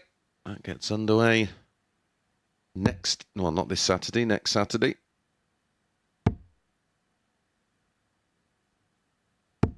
It's always a beaut to watch the match play, isn't it? Yeah. You know, the crowd are well into it, and I mean, the World Championships, without doubt, is the one to win. But in terms of 60. venue and atmosphere, that place takes David some beating. requires 76. And you know, going back there now, working for the radio, still so many of the faces that used to religiously go for the week still go there now. 60. yeah, it's amazing. And Blackpool in the summer, it feels like you're going on your hollybobs anyway, doesn't it? Well, it's 38. it's just the David perfect requires demographic, 16. really. Years ago, of course, we'd go up and play, and then just go and stand at the Game back shot of on the the hall, and foreplay. David, there was Davis. never any problem. There was no didn't have security. You just sort of stand there with another couple of other Fifth leg, players it's who would Robin come to up for an throw autograph first. and Game on. a photo, and actually used to use a camera. Oh, in the good old days, that is the old time. There was no such thing as a selfie. It was all, can you take this picture for us? 96. Yeah, one the old Polaroid, was it, where it popped out the Yeah. side and you had to keep it under your arm warm as it developed? One of those.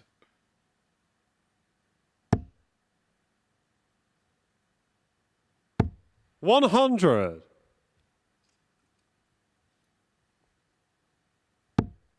Any impressive performance from this from David Davis. He lost the opening leg. 86. Didn't panic. Averaging very close to 93. 3 out of 7 on the doubles, and that wonderful 1-4-6 out in leg 3. 45. 1-4-5 today from Johan. He had a 1-1-9 in the same leg, of course. And another ton pluser from David. The last time he played against Klassen, he 13. took out a 1-10.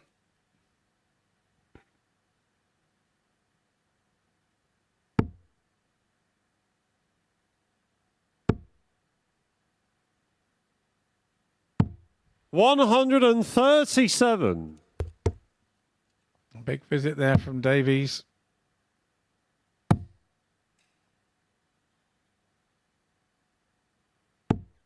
Seven. Vega in all sorts of problems here in this leg.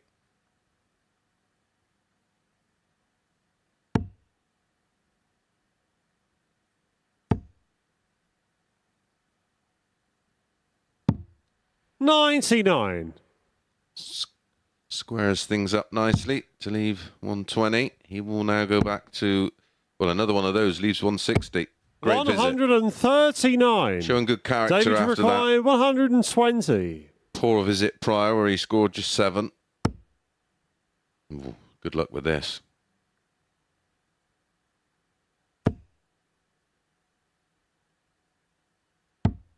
$60. I don't mind that play. Robin, you require 160. Keep it simple. Yeah, I like that play. I like that. He will want to hit a ton here, which he 100. has done. To just keep David, you require 60. Davies honest. 20 for tops. It's a little high, so has to just move right. Game, that's a shots, beautiful and the adjustment. match, David And it is Davis. David Davis who gets the win with a 91.52 average. 5 140s in there, and the doubling was very tidy. 4 from 8, 50%, including that lovely 1-4-6 out. Right, when we come back, Jelle Klassen back in action against Johan van Velzen.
Johan van Velzen and Jelle Klaassen are next to battle it out here at the Live Lounge. Both players looking for their second win of the day. Both players looking to force their way into a Group B spot. And both have won a game this week in this particular head-to-head. Van Velzen would actually move into third with a win here. Klaassen could move level with his opponent on 12 points. A finely poised match. Chaps, which way do you see it going? Yeah, thanks, Avi. Yeah, finely poised match indeed. I think it will depend who's thinking what. Is Jelle First thinking leg, that it's Johan to throw needs first. this one if he wants Game to on. be in Group B? This could be the turning point of his day. And I'm sure Johan won't be really thinking a great deal other than throwing and playing 60. to win. Yeah. On Monday, Johan won 4-2. Yesterday, though, a real dominant 140. display from Jelle. He won this tie 4-0.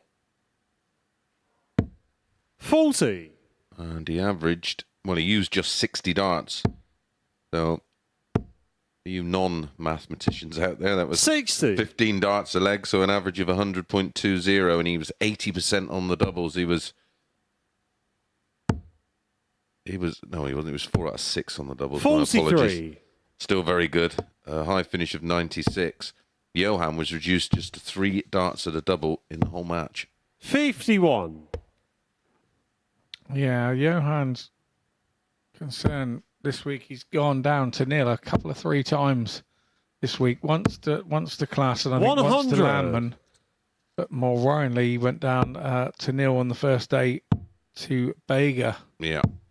96. As we've seen, previous counts for now. Jenks being a perfect example of that in getting the better of Landman and hadn't won a leg prior to today. 94. Jelle, you require 154.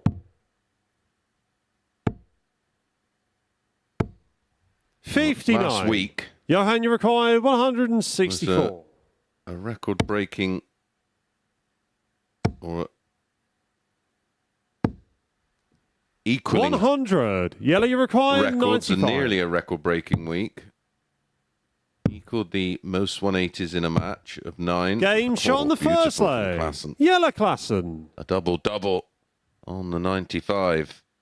And then in Group A as well, we Second leg, it's Jelle to equaled throw a first. Group A Game record on. in terms of 180s with a staggering 91. 131. And we did wax lyrically about last week's group of its potential and how good it looked. And it certainly 139. produced, culminating in Luke Littler with a record-breaking average in a final. 45. Yeah, I've got to say, when they came out with the names from the week, it was the week after I played, and I was more than happy. 60. I was more than happy to Yeah. be the week before. I commented on my Twitter, 100. and somebody said, "Scott, are you bottler?" And I said, "Not really. I'm just sensible." Yeah, 131 180s last week in Group A, and we're just about 71. to wait for our 50th in this Group A. It was a 95. mind-blowing standard last week.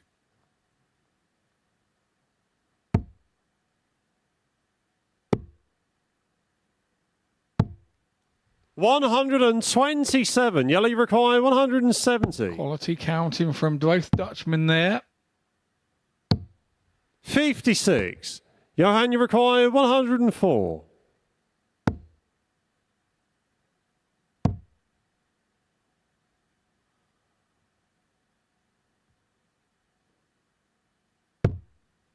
$88. Jelle, you require I thought he was going to go for 114. 3 there and leave double 14, but Van Velzen didn't. 14 for top. So Game shot on the second leg. It makes no Jelle difference. Klaassen. Klaassen goes 2-0. Third leg, it's Johan to throw first. Game on.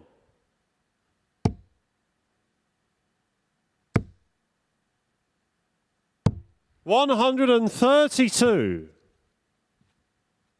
Yeah, that group last week that equalled the record, if you weren't joining us, was Leonard Gates, Gert de Vos, Chris Gilliland, Luke Littler, Andy Bartons, and James Richardson. 140. It was very special. 99. All, of course, available to watch on our MODUS Super Series YouTube channel. If you are watching via there, please hit that subscribe button. Give us a quick thumbs up, and don't forget to hit that bell, and you'll get notified when we drop new content or go live. 137. Johan, you Don't forget require to give us a follow on our 130. social medias as well, at MSS Darts, all one word, Facebook, Instagram, Twitter, and TikTok. Bullseye, but shouldn't be going for it. Ooh. 91.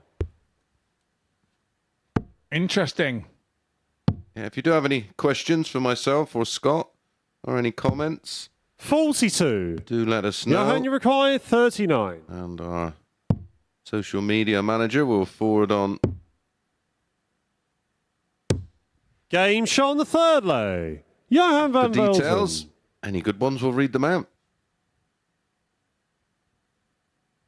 Fourth leg, it's Yella to throw Right, first. I've Game got on. one for you, Scott. If you are playing in a World Cup, of course, in September. 58. If you could pick your dream World Cup team, England players, of course, which ones would you pick to play alongside? So you got to pick 140. 3. I'd have to pick 3 others. 58. One would be Scott Waits, because of how, having played with him in a team, how ferocious he is in a 80. team situation, and how infectious he is. He's there to win, and he wants to make sure that you're there to win as well. And 140. he's one of those that I'm surprised never made captain. Quite outspoken he is, so maybe that may have been why. But he would have been one.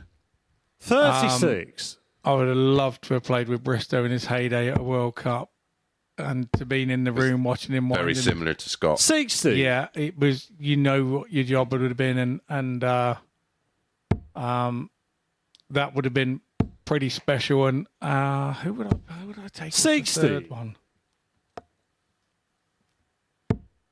Do you know it probably.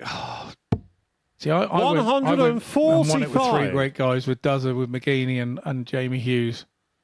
And Jamie was an amazing character to be around. Quite a quiet character. 65. You didn't have to tell him anything. 40. He knew the situation, the circumstance, and he just got on and did his job. And he was a pleasure to play with. So I'm going to say Jamie Hughes. I think Jamie would have been great to have been in that bunch as well. Good lineup. 40. Yella, you require 5. Mine would have been me, Eric, Phil, and Bob Anderson. Game shot on the fourth lay.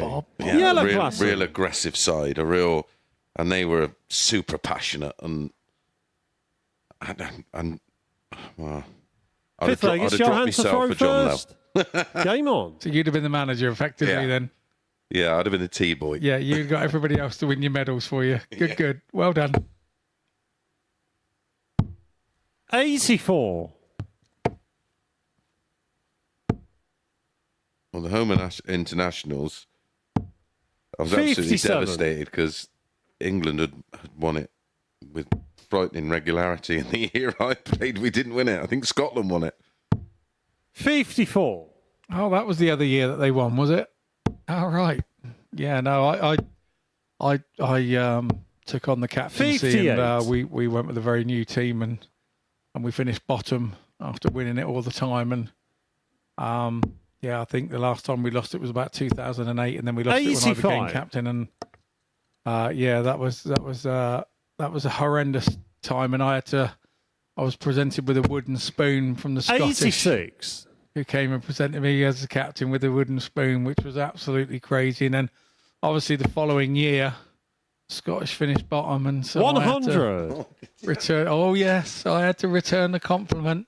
to the sweaty socks, and unfortunately, it was Alan Suter's 100. first year Wow. as captain, and I felt for him, actually. I really did. But I had to give it to him, and he promptly snapped it on his knee and lobbed it across the room, I think. 138. As I took it in a little bit better jest than that. But there we go. That's why I love the internationals. It's a special time. 180. Johan, you require 40.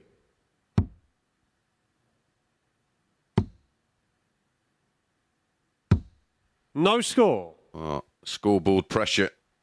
Yellow, you require 20. Game, shots, and the match. Jelle Klaassen steps in and says, thank you very much. And a big, big win for Jelle.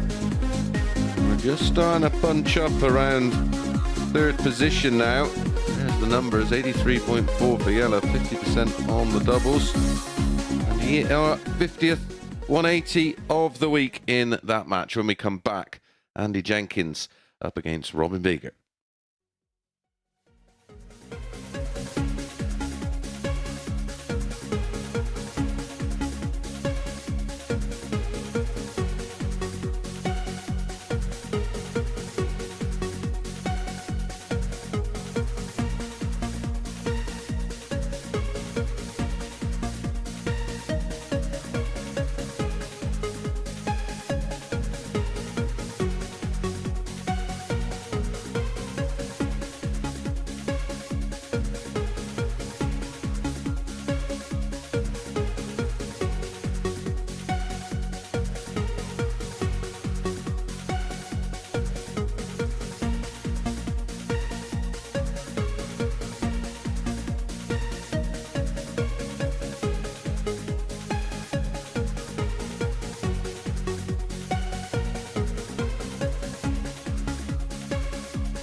Well, Jelle Klaassen has hauled himself right back into contention for a Group B spot with that victory over Van Velzen, hasn't he? Next up for us, though, Andy Jenkins. And yes, the rumours are true. Jenks is back again. He's won all three of his matches so far today, averaging 92 last time out to get the better of Group A favourite Chris Landman. Can he make it 4 from 4?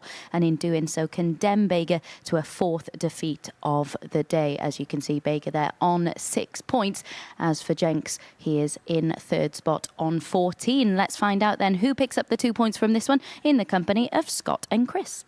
Thanks, Abby. Yep, Andy Jenkins on the verge of almost securing his place in Group B.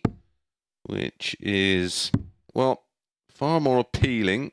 If you've not joined us before, Group B is played on Thursday and Friday night. It's a 5-player field. They only play 2 matches over the course of 2 nights, and it's a top 3 that qualify, so a 60% chance of qualifying. Players 4, 5 and 6 in this group Andy to throw first. will go into Group C, on. which starts at 1 o'clock tomorrow afternoon, but only 2 from 6 qualify. But he's looking to make it 4 from 4 today and 3 from 60. 3 against Robin. As Monday he beat him 4-1, yesterday slightly tighter affair, 4-3. And then if you take into account 84. that Andy's got the throw as well. Yeah, they went 5 to 6 each of 2, which, well, I raised my eyebrow 76. like Andy did there after those first 2 darts.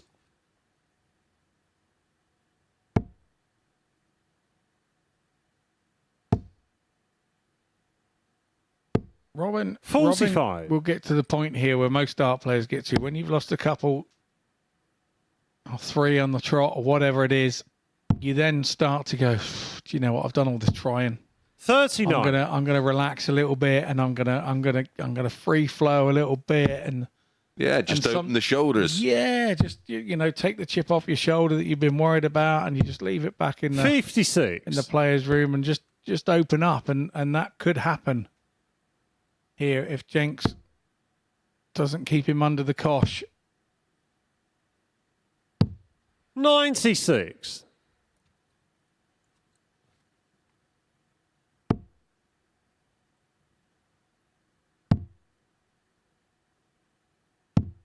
$42.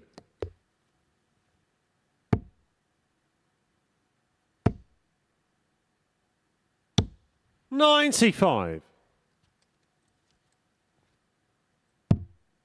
Players in 4th, 5th and 6th position at the conclusion of today's 74. group And you require 135. will go into that Group C with Stu Wilson, Cam 52. Crabtree and Adam Atkinson. You can watch that from 1 o'clock on our MODUS Super Series YouTube channel and on Sporty Stuff TV from 3.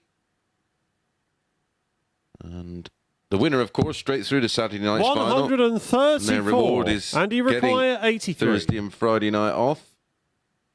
Positions 2 and 3, which is what Andy Jenkins is battling out 38. for at the moment.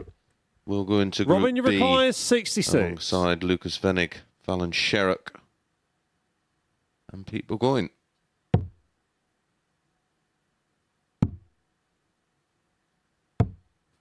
$26. And you require 45. Let's start the 16 there.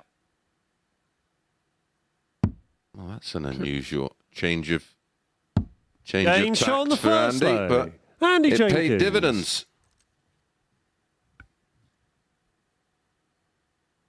Second leg, it's Robin to throw first. Game on. Hold a throw from Andy. 23. Like I say, the first one was high, wide and handsome, wasn't it, on the tops, but he readjusted nicely. 57.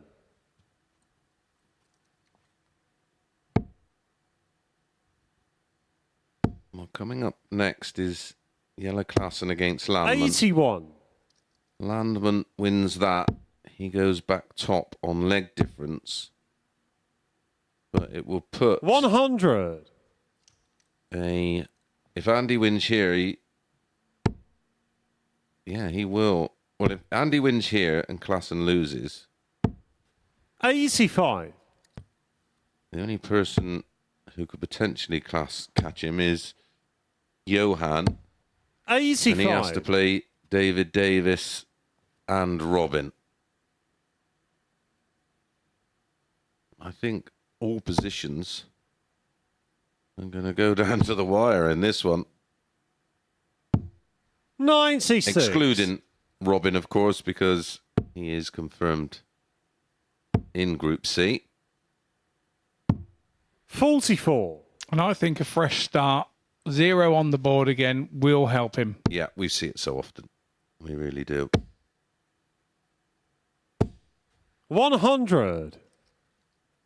Even seen it with Gert de Vos, who's vastly more experienced, and he had a real struggle in Group A and 87. bounced back very well Robin, across you the Thursday require and Friday. 116. Yeah, definitely. And I think if I was Vega's manager, advisor, or whatever, I would be on the telephone communicator to him this evening 92. saying, And you require "Come on, 128. son. You've got a fresh start. Let's make something of it." Absolutely. 82. Of course, he will have the advantage of having played Robin, this you week as require well, where the 24. guys coming into the group won't have, so they'll be a little bit apprehensive.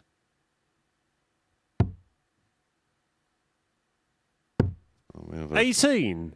And you require another 46. fabulous youngster coming in as well into Group C, and Cam Crabtree, who was one of the very few positive things about lockdown. 6. He was playing online darts where he was Robin, you require 6. averaging 50s and 60s and just progressively got better and better and Game better. shot on and the second leg. rocked up Robin here on Vega. debut and had an average of 115.62. He's another likeable young Third lad. leg, it's Andy to Really throw is. first. Always Yeah. looking for information and knowledge. Yeah, Fine player now. 96. we went out. He and I went out with him and Owen Bates on the challenge tour when we were in Germany in Hildesheim, and they took me to Death by Pizza, a little restaurant. 81. And both of them were just a pleasure to spend some time with. And yeah, they were asking questions. They're 54. two very switched on characters. Owen Bates has obviously been here a few times, and Yeah, another real likeable young man. yeah, just From lovely my people. neck of the woods down in Devon, of course. Yeah, he is. Yeah, just lovely people. And 40. you know, you don't begrudge either of those doing well. They're just nice people. Owen was here last week, wasn't he? Was it last week? Week before, yeah. And he just 26. he didn't have it all his own way that week, but that's all part of the learning curve. That's all part of the progression. And Yeah, both going along nicely as well on the 56. Dev Tour. Owen Bates in 31st position. Cam Crabtree sat at 18. 180.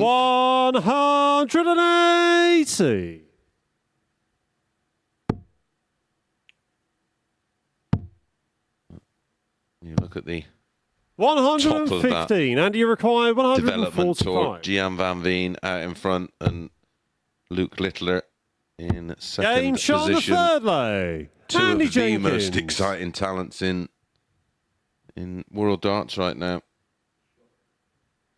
yeah, Fourth leg, it's Robin to throw somebody first. told me the other day Game that on. something about the top 10. There's only 2 that haven't got a tour card. Is that right, or something? Yeah, silly? which doesn't sit right with me. Yeah, so something. It was top 14 or something. and Only 2 96. haven't got tour cards, and Littler was one of them. For me, if you've got a tour card, you're developed, aren't you? Or if you don't feel you're developed, why do you want a tour 45. card? Yeah, I kind of get that. I think it's hard on the lads that are trying to develop. Going up against 78. players that are mixing it with the very best in the world. It's okay giving the guys the tour card and let them come back. And 180. I think it's short-sighted if you're not developing the next generation. You're actually hindering them. Absolutely. BDC don't do much wrong, 33.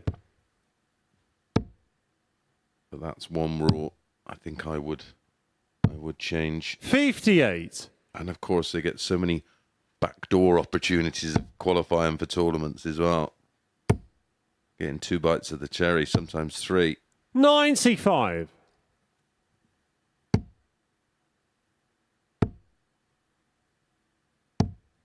$94.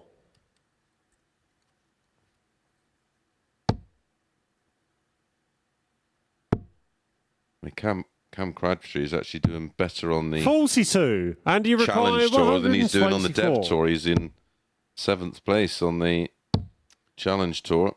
Yeah, he had a really good couple of first weekends and 56. got himself right Robin, up you there. require And Owen Bates is actually 157.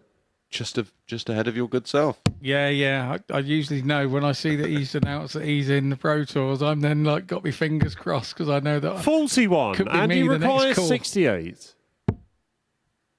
Single 16 for double. I like that dart.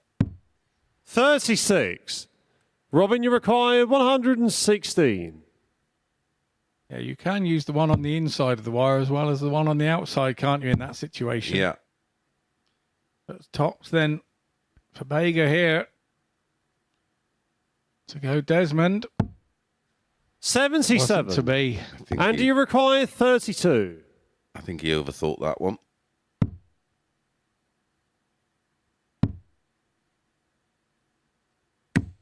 No score. Thanks. Will Robin, you be- require well, you can see 39. by the reaction. He hasn't been making those mistakes today, and that's why he's been reeling them off. Game shot on the fourth leg. And he's punished Robin severely Bega. there by Bega.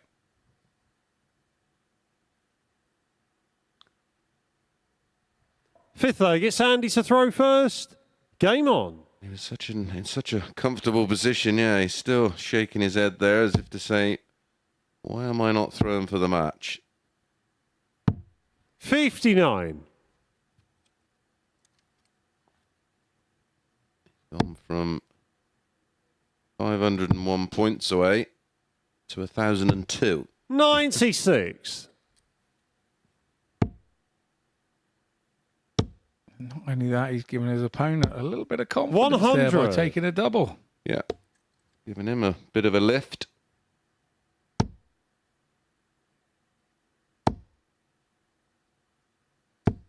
$140.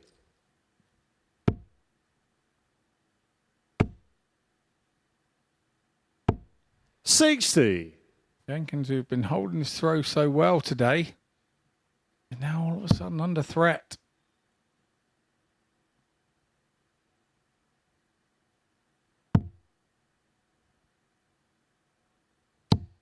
$95.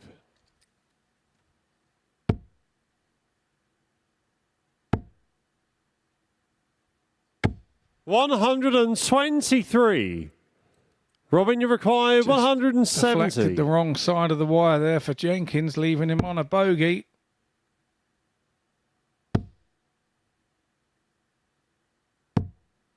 $52.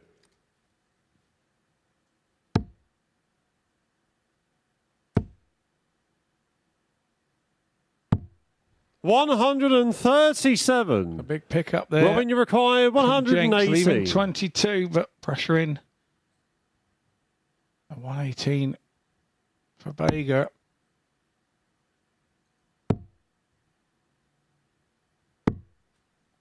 $61. Andy, you require 22.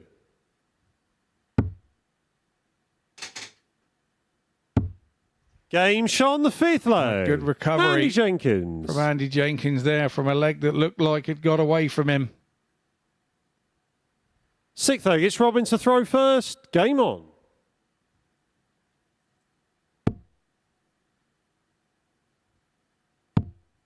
He's thinking to himself, so I can have 3 at my favourite double 58. and not hit it. Well, it was more than 3 in the end, but and then hit double 11. 58.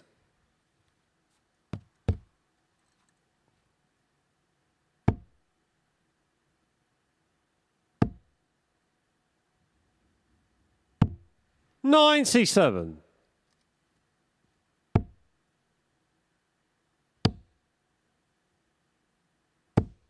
$60. Much more animated Andy Jenkins in this one. He knows the importance of a win here. 77.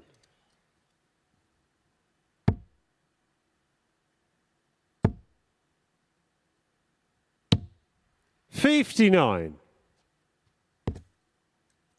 Well, that's his 9th dart in this leg so far. Yet to find a big treble. 102.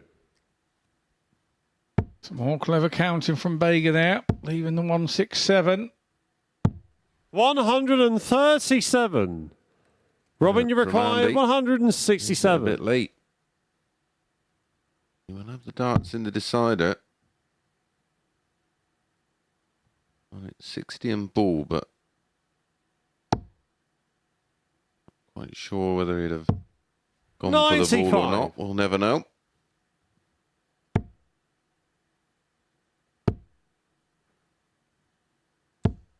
$60. Robin, you require 72.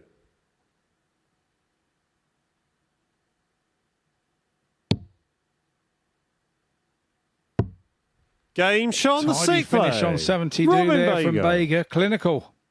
Very tidy leg. Seventh and final leg. It's Andy to throw first. Game on.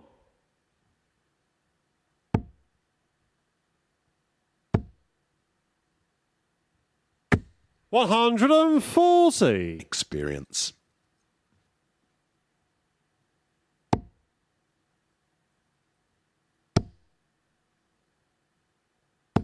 $121.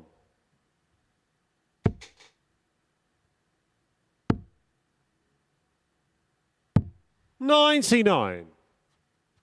Start from Jenkins, but an equally good start with a 1-2-1 from Bega. And now he's back in there again. 100.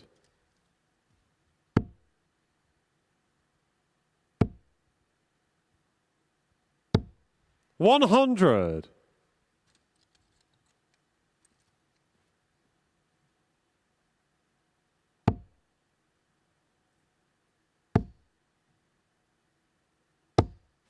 $55. Jenkins on a bogey, but he'll go for the bullseye with the last dart. 65. Just make an easier shot, a 2-dart finish when he comes back. Yeah, good thinking. There's the opportunity now if he hits the 57 to have 2 darts at a double. 77. And you require 97. And does get the 57.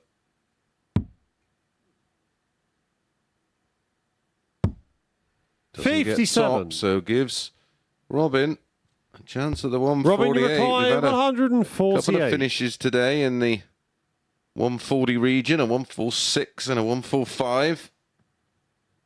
We're going to add in a 148. Oh, there's one treble. It's low and in the middle. It's not ideal.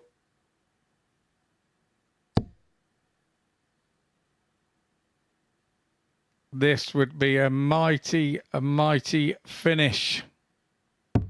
134. Well, And do you require 40? Jenkins has already had one match point. I know it's tennis week, but he gets his second match point.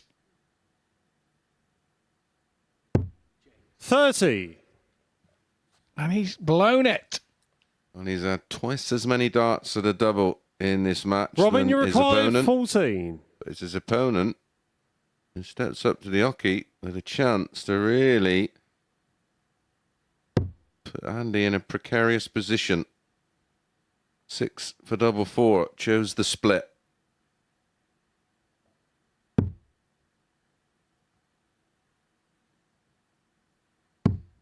$6. Bends the wire with the last. And do you require 10? Now where's Jenkins going here? Is he straight at it? Having a little recalculate, a rethought, a little rethink on it. He's going straight at it. 1 up, 2 up, Game, and 1 shot, in. and the match. Whoa, Andy big Jenkins. last start for Andy Jenkins. That 9th dart double in leg 7 will be more relief indeed. Strange faces there, but nothing to shout about on the averages, but it's all about the points on the board for Jenkins. He really is in the mix now for a place in Group B.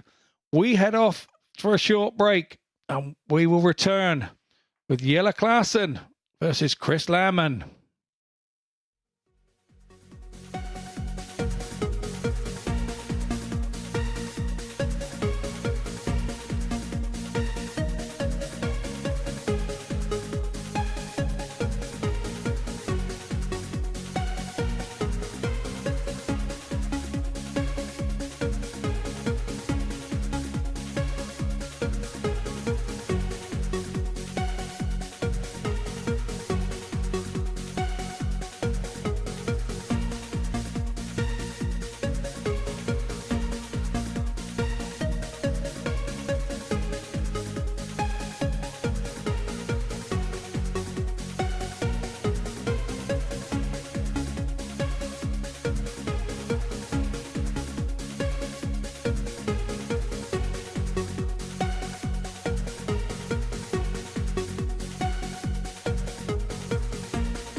Got wires everywhere here.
Welcome back to the MODUS Super Series, where Jenks has just come through in another last leg decider to get the better of Robin Baker. There was a stunning 145 outshot in that match as well. He is certainly back. Let's have a look at the results so far today. There have been some real standout displays in there. Jelle Klaassen, of course, getting that early win over Robin Baker, who's yet to register a victory so far today. David Davis also with a standout performance against Robin Baker with a 4-1 victory there. And as you can see, Andy Jenkins, all 4 of his victories have come in last leg deciders. Let's have a little look then at the league standings before we head into our next match. And it is David Davis who currently leads the way. He's got a game in hand as well over Chris Landman, as you can see on that table. 18 points at the moment.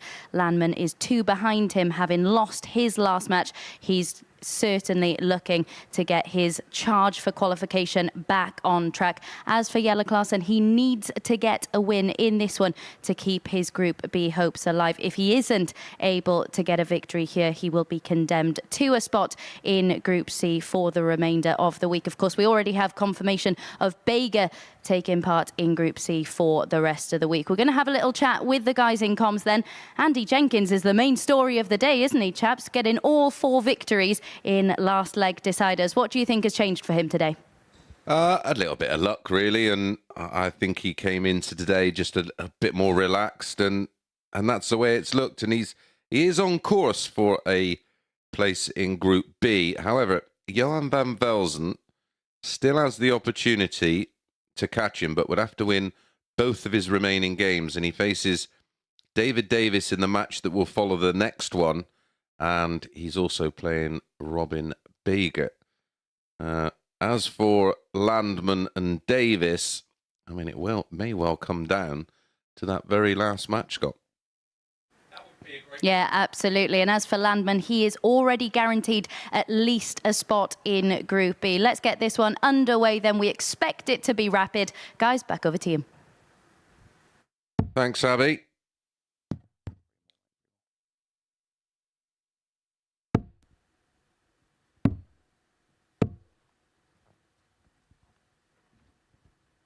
Well, the previous between these two is one First apiece. leg, it's Yellow to throw first. Monday, Game on. Yellow won it full 3 in a real tight encounter. However, yesterday, 140. put in a very good performance to win 4-1. And a bright start from both. 180. Landman knows it's a must-win 58. game. I suppose Klassen is the same if he wants to have any chance of being in Group B. Yep. 41. One's trying to get in Group B. The other one's trying to win 58. Group A. Again, it's a rapid-fire game where pace 140. suits both. Here in this match, 91. Yeah, Christian you'd required fancy that- 140. That this one would produce a good one. If they were both at their 60. very best, Yellow then required the 154. pace would allow them to produce a 64. good game. Christian required 80. Lamb's on 80 after 12. 75. Yellow, you require 90. Once he goes away from that tops, he does seem to not quite do it on the double. Yellow's hit the bullseye. 70. And once again, his Christian double required troubles 5. continue with missing the tops and the tens. Lamb back at 5. Game shot on the And the first double one was leg. always going to go. Chris It's right Landman. next to double top. So a good break of throw for Lamb. Second leg, it's Chris to throw first. Game on. Chance goes begging for Klassen. 45. And Jenkins is in the back room. Yeah, he will be a 40. Chris Landman fan right now. He will indeed. 60.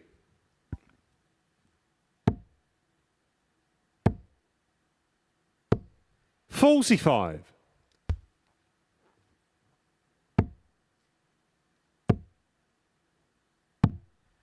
$137.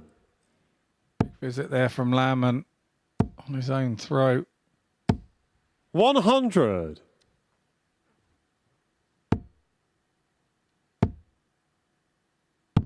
Now 99. this is rapid fire. The pace quickens. 84. Christian required 160. 60.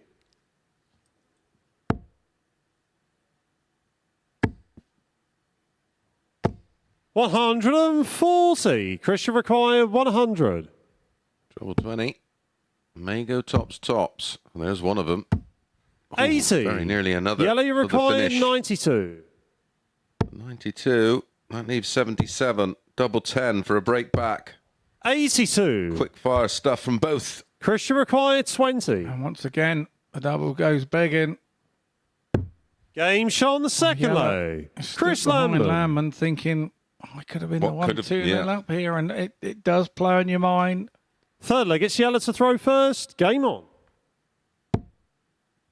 Yeah, it's all that sports psychology, isn't it? Where you've 59. got to wrestle with what your mind is telling your arm to do.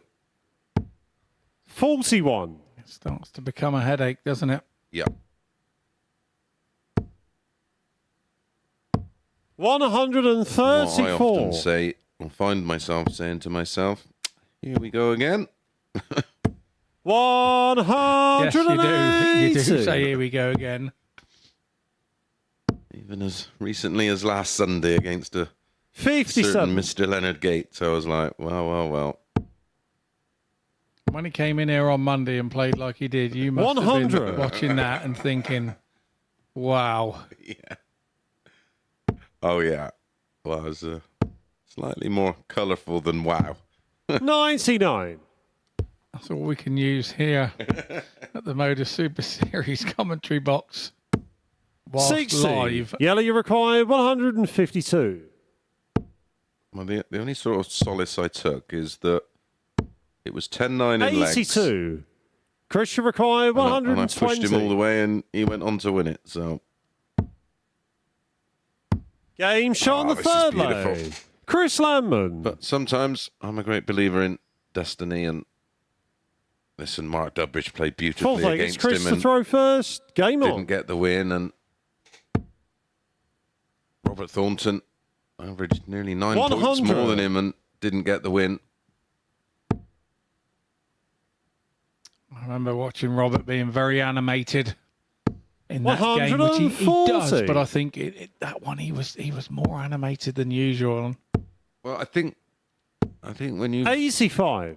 when you're in a tournament and he would have watched, obviously you don't sort of predict who you play, but you sort of map 46. out your course. So he'd have known it was likely to have met either 60. one of me, Dubbridge or Gates in that position, and 60. he'd have known that he'd been pushed hard, but found a way to win. 100. Winning breeds winning. It certainly does in those defining 59. moments. When you won a required few of those moments in 156. previous matches, you think, well, I'm going to win another one, and it builds momentum.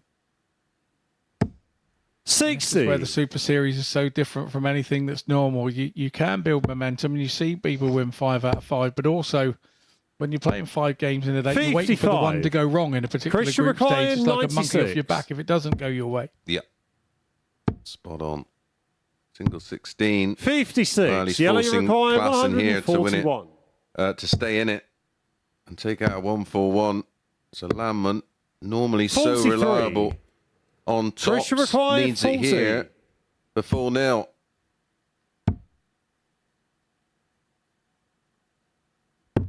Game, finds shots, it with his and the final match. dart. Chris Landman. Well, he picks up the required victory and the required 4 points, and he goes top of the table. Landman, he's on 18 points with David Davis. So David Davis does have a game in hand, but he's on plus 27. Davis on plus 13. There are the numbers, 82-36. 2 180s from Landman, 40% on the doubles, and the 120 out up next. It is David Davis against Johan van Velzen.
Hello and welcome back to the MODUS Super Series. David Davis is back in action next. He may currently be sat second in the league table, but he is level on points with Landman, and this is his game in hand over the Dutchman. Of course, Davis so narrowly missed out on qualifying for finals night on his first visit to the Super Series, missed out on leg difference, in fact. Can he book his spot there via Group A? Well, he'll edge closer to doing so with a victory here. To see whether he can do just that, let's get back to Mason Mitchell. Thanks, Abby. Well, it also has connotations for Andy Jenkins, because if David Davis gets the win here, he goes back top. But also, it means Andy Jenkins is qualified for Group B. You already know that David Davis has at least secured his spot in Group B, but after, like you said, Abby, narrowly missing out on a finals place on leg difference, he'd love to get it done here in Group A. Yeah, he most certainly would. And this is where you come to these end of these groups, or the... Well, you want this moment, don't you? You sort of, it's in his hands. He knows he wins this game and then beats Landman. He goes through. First leg, it's David. Yeah, that's what you ask for as a dart player. Game You want on. it to be in your own hands. You don't want to be sat there relying on somebody else. And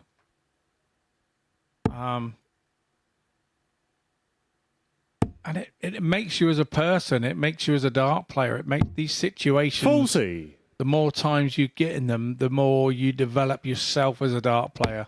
Yeah. Even if it goes wrong, you shouldn't ever see it as too much of a negative, because you've put yourself in that 100. position to be able to do it. Yeah, it's like if you go through a series of events and tournaments, or maybe local league where you're missing match darts, but you're creating 99. that opportunity to get in the position to miss those match darts, and that's where you can try and spin a negative into a positive. Yeah, I mean, those that know me from my local darts, 100. I probably lost 10 singles finals before I won one. Kept choking in the final, kept bottling it. I did everything wrong. But now you leave your area, and who's the one with 25 world ranking titles, and who's the one with the star on the 100. shirt, and you kind of... It's not how you start, mate. It's how you finish. It's exactly right. But that's what made me. That's what made me. All those mistakes, all that time, it kind of made me. 140. I mean, look at Michael Smith, and he picked up World Series titles and went so close, but wins in 59. New York, then goes and wins Johan, the you require Grand 161. Slam, and then goes and win the Worlds, and then wins another World Series event straight off the back of it. Just all those negatives, he's turned into a positive, 97. and he's a perfect example of always believing in oneself. Yeah, if you can't believe in you, it's very difficult to ask anybody else to. So 87. yeah, we have Johan, you moments where we require don't. 64. We all have moments where we don't. Every player has moments where they don't believe in themselves. I think the most frustrating thing, although I didn't Game shot on the first leg. win Johan van anywhere near Velzen. the tally of world ranking titles you did, the ones I won, I Second leg, it's Johan to beat throw first. everybody I Game would on. have to beat to win a major, but just couldn't win that major, and it's just one of those things. Most of what were the Group A sort of ones were like that anyway, because 100. everybody was there. All the biggest ranking points were on them, and Yeah. yeah, that was the case. But a lot of people used to make the mistake and look at the groups and look at the draws and say, "Oh, look at my group. I'm in the group of death." But you can't play 'em all. 137. No. They've all got to play each other before they get to you. So some of them are going to be gone by the wayside, and a lot of people forget that. You can map through and think, "Oh, so-and-so could be the 96. one that I get to," or whatever. But in those bigger groups with 32 on a board or whatever, it was, yeah. Yeah.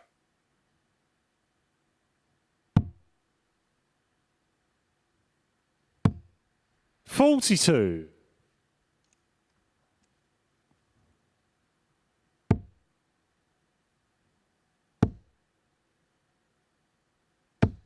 $60. Well, Van Velzen has given David Davis something to think about here. Very solid break of throw in 15 darts in the opening leg. 125. This is the aspect of his game I've been really impressed with. He's just never hit that panic button. He's remained fairly stoic throughout. 100. And so far this week, he's had bounce back ability, hasn't he? You know, when it's kind of been thrown at him, the kitchen sink's been thrown at him, he's managed to get his head down and let the kitchen sink go over his head 59. and Johan carry on. required And it hasn't affected him. 145. Keep calm and carry on. I think there's a film name there somewhere. Or was it Carry On and 93. Keep Calm? David required 138.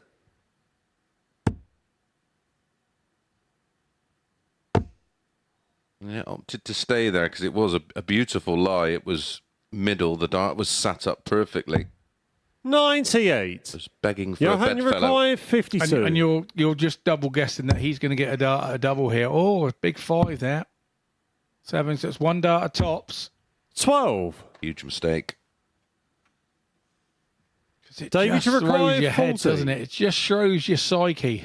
Well, the funny thing about it, when you miss a big number, Game shot on the you second tend leg. to miss David another one Davis. because you just sort of lose all confidence for a moment. Or if you've, I don't know. If Third you- leg, you it's say David to throw say you're going first. for a big 13 and you pull it, Game on. the next dart you'll probably overpitch it to compensate for the last one. Yeah, you do. Quite often when you see somebody miss a big number, they miss 2 big numbers. Yeah, it's quite a common fact. But 83. also quite common here is Davies has taken his chance again and levelled up a match where it didn't look likely a 81. few seconds ago. It felt like a longish leg, but it wasn't. It was only 16 darts in the end. Only a drama to the 140. back end of the leg. Well, the opening night of the World Match Play has been announced a week on Saturday. Joe Cullen facing Mike DeDecker, Rob Cross, Darryl Gurney, 60. Getawin Price, Stephen Bunting, Dave Chisnell, Gary Anderson. First round game. Any of those games you fancy being? Because I fancy being in none of them. No thanks. No, not for me today. 140. I have been impressed with a player that sort of often goes under the radar, but Mike DeDecker this year has been very, very good. 60. for- David for about a required year in total. 138. He has gone under the radar. I first met him and Dimitri when they played me and my doubles partner at the time, Gary Stafford, in Belgium. And they were both youth kids, sort of 15, 16. And they 29. battered us with 50 Belgians behind them, going absolutely ballistic. And yeah, they were absolutely, they were in tears and Dimitri is an emotional kind of player anyway, and you knew that bigger 52. things were going to come for them from David, that. you require that wasn't going to be 109. their swan song. That was just the start. Yeah. And I think they went on and lost in the final, but yeah, that was when I first met them, and I thought these two are going to be on the world stage in the not too distant future. And Dimitri made it quicker than 69. the Decker did. Yeah. He's already had an amazing career. Dimitri, another one with an amazing career after missing out the last couple of years.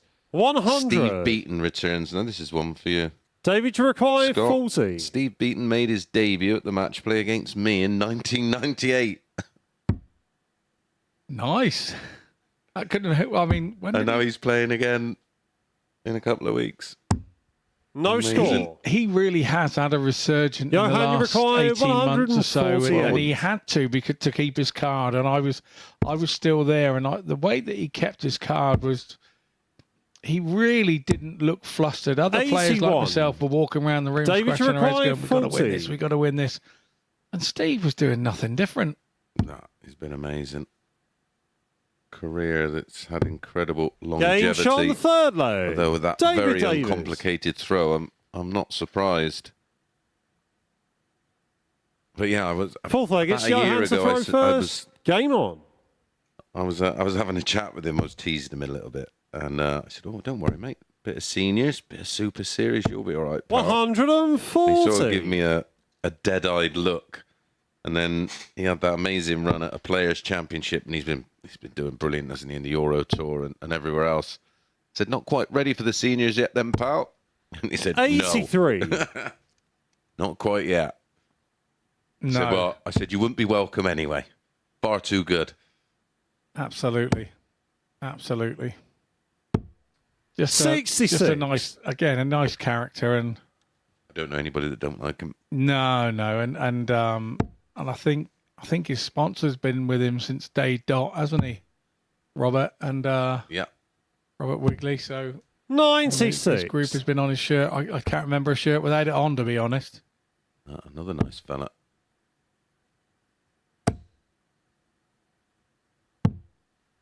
$43. I was looking over the players that are 50 and over who still currently have a tour card, thinking, my goodness, the senior's going to get... I need to get one in quick. 180. Yeah, absolutely.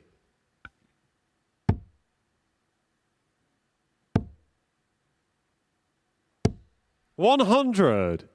David, you require 142. We need to look at the players that are 50 and over. Peter Wright. 16 for a Game shot on the 142 fourth here leg. from Davis. David Davis. Wow. 180 in the leg as well. Absolutely. It's a lovely finish, that. The treble 20, bull double 16. Yeah, Peter Fifth Wright. leg, it's David to throw Over first. 50. Still, obviously, active on the Pro Tour. Game on. Barneveld, 50 and over. Gary Anderson. Simon Whitlock. Steve Beaton. No. You all stay on tour, lads. You stay where you are. Stay in your lane. Absolutely. Let's 23. be rah-rah skirting them and hoping they keep the cards for a long, long time.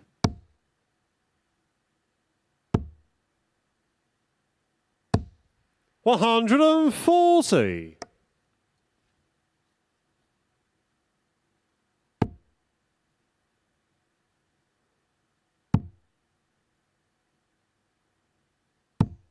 $96.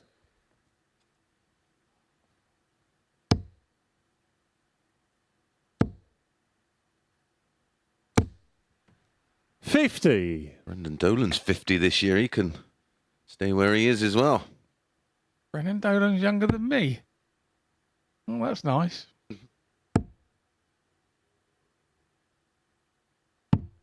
$99. Well, he's 50 in August.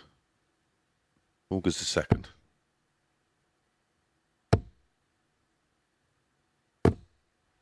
$100.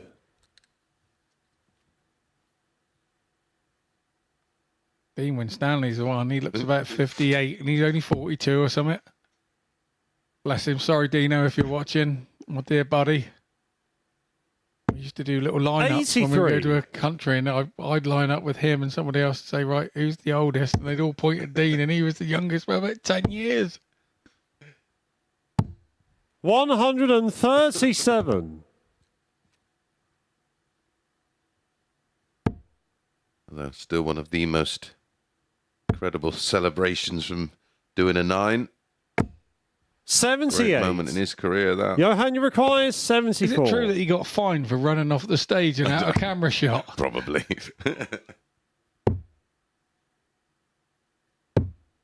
$54.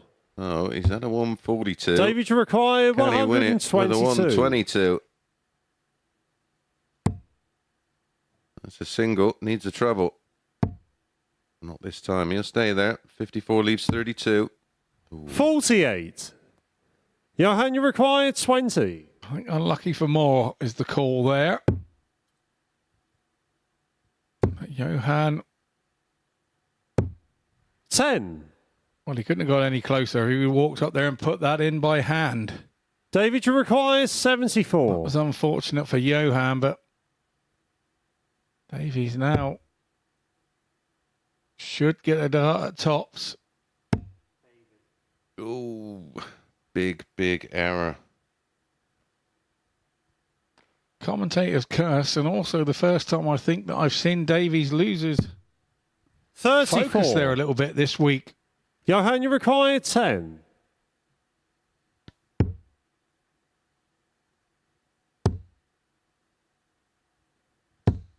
No score. Well, Johan really needed to hit that to teach Davies not to make the mistake that he David, made you before require again. 40. But he's lived a charmed life in the first couple of days here. And he's now got a chance at tops for the match.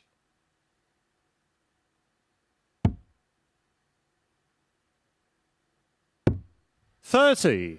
These are the first signs that we've seen of Davies Johan, being you require rattled 10. in 3 days. Yeah, a lot of frustration on show. May get another go. Bang in the middle of the one. 6. The advantage for Davies here is that Johan needs this game 10. as much as Davies needs this game, and that's the situation we've got right Game, here. shots, and the It match. is David Davies. David Davis, who eventually just about falls over the line, winning it 4-1. What that means is that final match between himself and Chris Landman. The winner wins Group A. We also now know that Andy Jenkins will be in Group B, and he's up next against Jelle Klassen.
Welcome back to the MODUS Super Series. Next up, we've got Andy Jenkins taking on Jelle Klassen. When we have a look at the results already confirmed today, you can see that Jenks has won all 4 of his matches by the same 4-3 scoreline.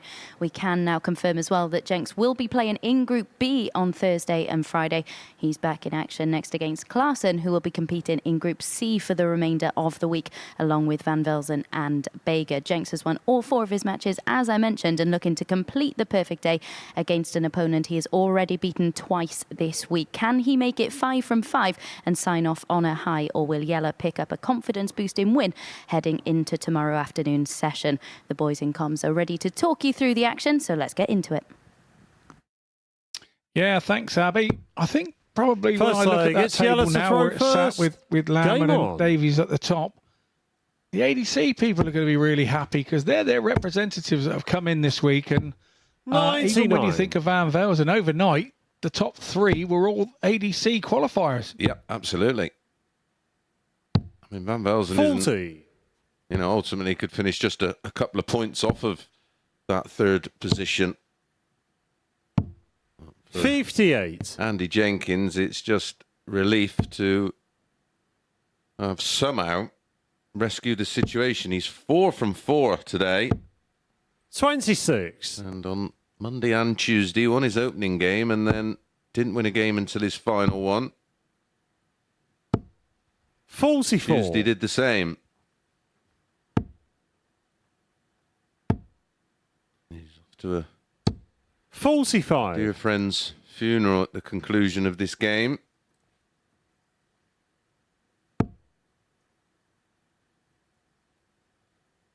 Maybe he's used that as a 100.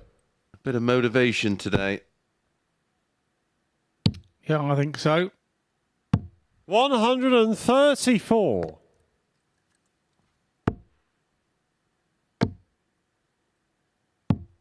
40.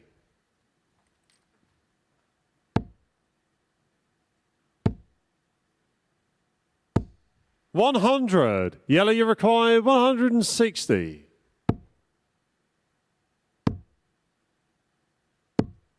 88. Andy, you require 156. Double 18. For a 120. screamer. He was 60 to 1 Yellow, you require to go 72. through the card today, and he's one game away from doing that. Game shot on the first leg. Although Yellow Klassen. has other ideas.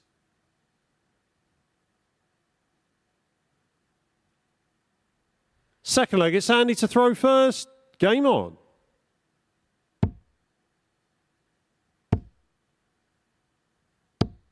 Played 60. 14 legs prior to this match across Monday and Tuesday. And it's 7 100. apiece. On Monday, Andy won. No. No. Of course, Andy won both their 96. matches full 3, didn't he? Yes, he has. Start of the day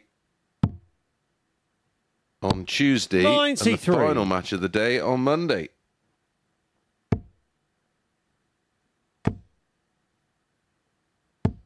$140. Overall, it's 8-7 in legs. 37. Yeah, what we're saying is that Yellow's been fed up with getting beaten by him. That's what we're saying. 100.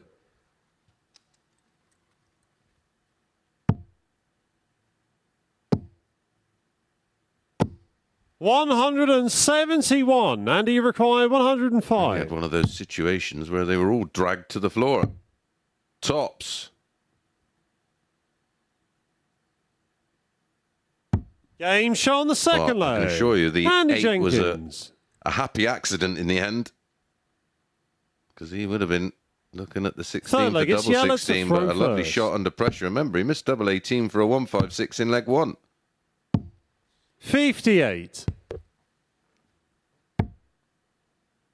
Yeah, and Yellow shot the 72 with one dart, didn't he? So 60.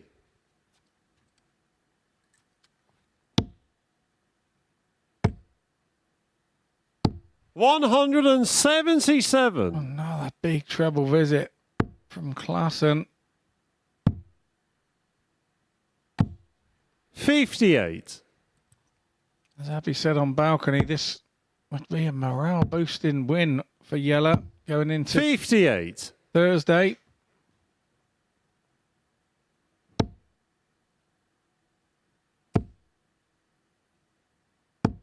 $60.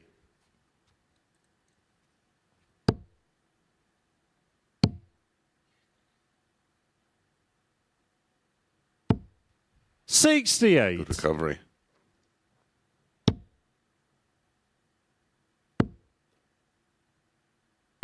$137. Yellow, you require 140. 78. Tidied that up and tidied it nicely with a treble 19, did Klassen.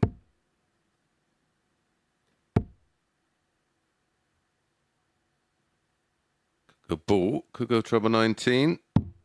94. Yellow, you require 62. And he found the treble treble 18 for double 4. That's the Game shot on the third a very leg. modern way of Yellow going now, and Klassen. I actually get that route because the adjustment from the 54 to the double 4 is nice and close. If you hit the 18, Fourth leg, it's Andy to throw the 4 first. for tops is close. Game on. Yes, If you hit the treble 4, it's 50, which is, again, the adjustment to 100. the 18 for double 16 is close. it's the way I've been going now for 2 or Is it? 3 years. Yeah. I keep forgetting. 81. And even if you hit the 4, you're right next door for the 18. Yeah, You know, yeah. it kind of all works. And if Yeah. you hit the treble, treble 4 as well. 60. I just look at it as being a bigger target for me to not be messing up. Whereas you can go down for a treble 10 and hit a treble 15, and all of a 140. sudden you're only getting one dart and you're not really rewarded for it in a treble. And Yeah. And of course, that one dart is going to be at a 1, and there's a bust either side. And 45. then you got obviously. Yeah, if you kind of 90. the only thing against it is if you hit a 1. Treble 1's even all right. yeah, 59. It's Yeah. just a single 1 is the one that you can't really hit. 45.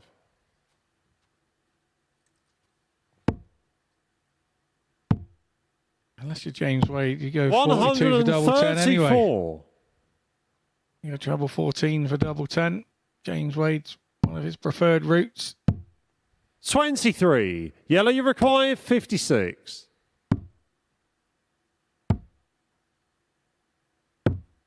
46. I say down that side of the board is statistically better for a left-handed player. For me, it's only on James Wade's statistics that's better, statistically better. 96. Yellow, you require Oh, 10. I think Webby was a tops and 10s man, wasn't he?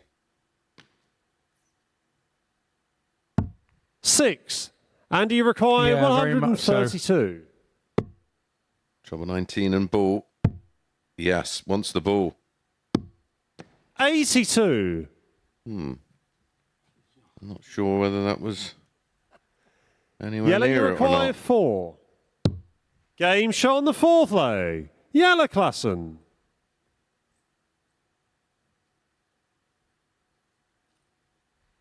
Fifth leg, it's yellow to throw first. Game on. These two seem to be enjoying it. It's a little bit of a dead rubber as far as the table goes. 59. But quite entertaining for us to watch. Yeah, just the body language and 95.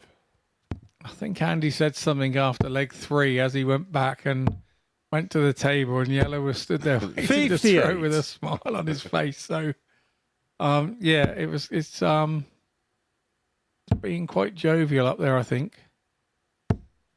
85.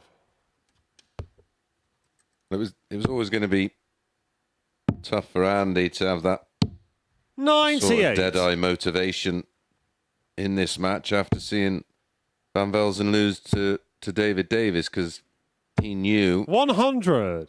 once Davis had won, that was him done and dusted for the day. 97.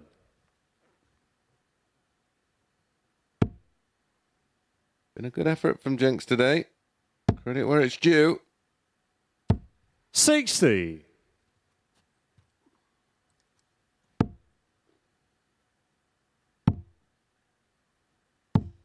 39. And you require 161. I did speak to Jenks earlier, and he said that he knew that he needed to win all 5, and lots of things have to go his way to qualify through as top of the group. 92.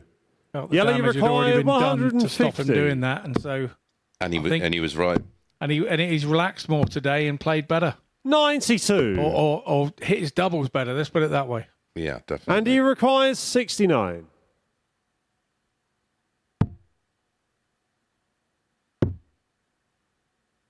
Double one. No score. Yeah, had he won Yellow, you require 58. all 5, then it would have meant that Game, shots, and the match. Landman and Davis Yellow would have to have lost multiple matches, but as it is, Jelle Klassen ends his day with a win. We will see him tomorrow at 1 p.m. in Group C.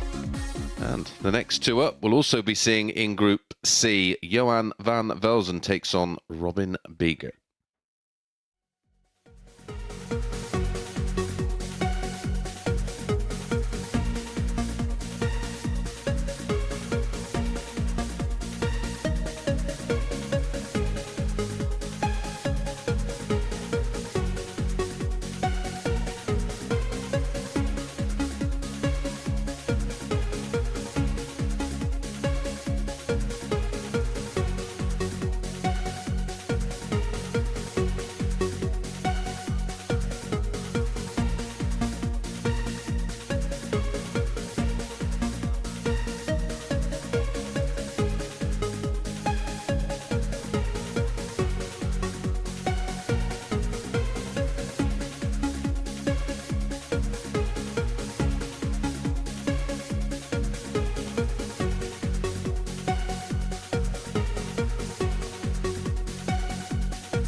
Welcome back to the MODUS Super Series. I am joined by Andy Jenkins, who has won 4 of his 5 matches today. Andy, you got into a bit of a habit on Monday and Tuesday of just winning your first and your last games. Today, so much better. Yeah, I went out and had a couple of drinks last night, like you do, and I let my hair down, and obviously I played a lot better today, and I got a bit of luck. What was going through your mind? Because you did say going into your second match, well, I only win my first and my last. Do you think you maybe didn't put as much pressure on yourself coming into today? No, seriously. Today was one of them days that you want to pick where you want to come. Obviously, Chris and David are top, and then you want to pick where you want to play tomorrow night. And to be perfectly honest with you, I wanted to play in the afternoon, and then obviously now I'm playing in the evening. So. Yeah, absolutely. And just one final question. You played David Davis earlier. Things were going very well for you, but you decided to lay up with Davis on 167. He wired the bull to take that out. What was going through your mind at that point? Eric Bristow, 138. There we go. There we have it. We're now going in to our penultimate match. But I just want to remind you before this one that our last match is a winner takes all, because Landman and Davis go head to head. Whoever comes out on top in that one will go straight through to finals night. But for now, it is time for our penultimate match of the session. So chaps in comms, back over to you. Oh, I love him. Absolutely love him. Mad as a box of frogs is our Jenks. But congratulations to him. A real good day. Winning 4 out of 5. And, as he said, into Group B. I think he's a bit of kidology there. He said, oh, fancy the First leg, it's Johan to throw first. Game on. I think he'll be a slightly different animal playing. And he'll take a lot from today. He'll take a lot of confidence. He has been playing well. 140. I always have Jenks down as an evening player, mate.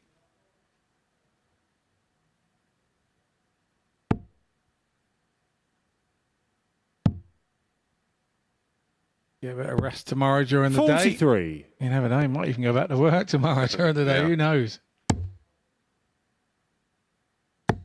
Actually, a very skilled 60. bricklayer stroke house builder. His own team. I couldn't imagine him being sensible on site, though, could you? I bet the health and safety 59. guys have absolute nightmares with him. You see all these sort of prank things and all that on TikTok and things, and I expect Jenks to crop up in them 81. on these sites now and again, but not seen him in one yet. But that's where he gets his sense of humour from, I'm sure.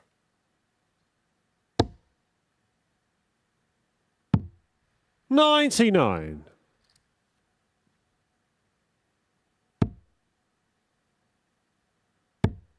Yeah, I started knocking around with Andy and his 40. wingman, Colin Monk, back in the early 90s.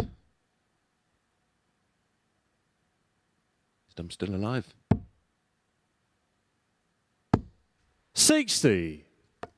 Oh, did we have some fun?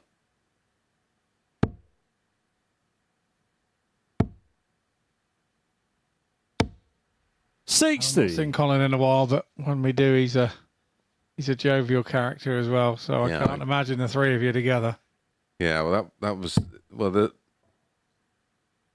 we went to one of the seniors 134. events, and it was Johan, you require me, 120. Colin, Andy, Frosty, Jason Clark. 60. Robin, you require 106. Yeah, Stop there, please. Stop there. It was carnage.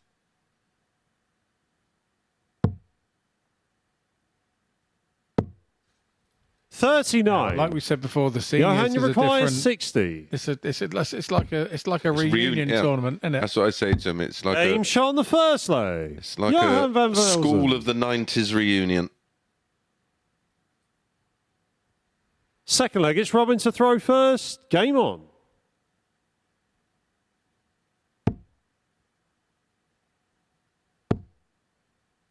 This will be a shock to you, Scott, but 82. I went to bed before 9 every night. I was absolutely disciplined. Got beat first round both days. 140. Well done, you. Well done, you. Yeah, it's I think it must have been a shock to the system. That's what it was. 83. Well, yeah, no, my last one I went to, I had a bad weekend. I did have new darts, but I'm blaming. Yeah, you give your new ones a run out, didn't you? Yeah, I gave me new ones a run out, and it was just 140. probably not the thing to do. I was playing really confident. I thought, I can throw anything. It turns out I can't. Yeah, that particular weekend, the standard was insane. Certainly the best dives. I mean, I was following on Dart Connect all weekend, and yeah, the standard was incredible. 100. Yeah, there was some super stuff thrown, and There was multiple 95 plus averages thrown. There was a few 59. 100 plus averages Johan, you thrown. require 121.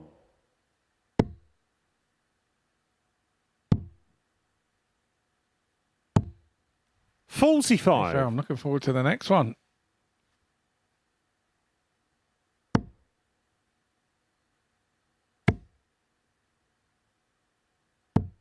Yeah, 98. I think the next Johan, one's you require Reading in a 76. few weeks' time, but in the process of relocating, and I'm not sure I'm going to 60. have time to Robin, you require give it the due 170. respect and practice that I'd want to.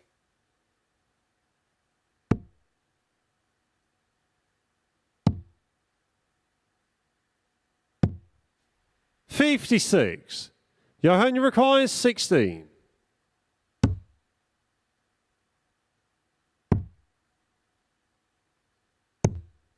$12.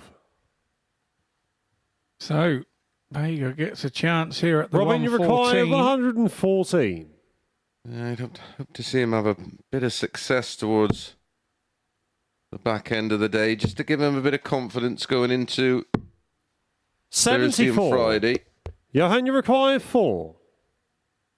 Monday, of course, it was his Game shot on the best second performance, really, and it was Johan van against Velzen. Johan. He won 4-0 with a 94 average and 80% on the doubles. Third leg, it's Johan to throw first. In his Game final on. match yesterday, he was only just edged out by Andy Jenkins 4-3. And his other match against Johan was only a 81. 4-3 Yeah. loss. So Johan is somebody that Robin likes playing.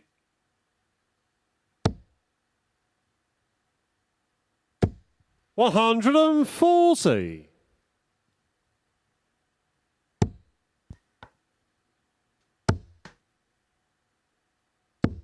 $60.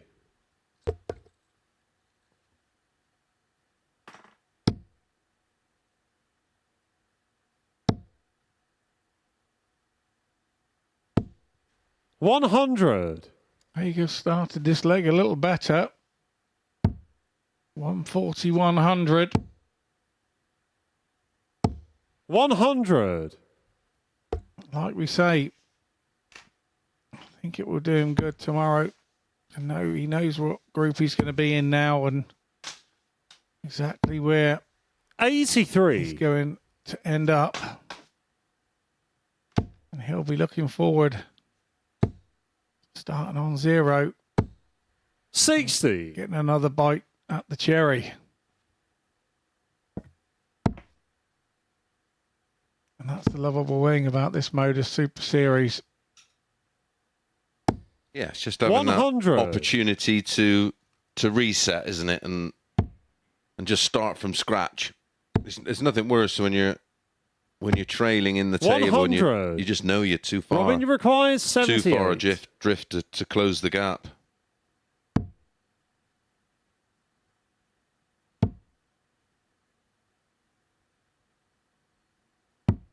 $38. Johan, you require 100. He's getting himself chances, but it's 1 dart here and 2 darts here and tops here for Van 80. Velzen. Not to be.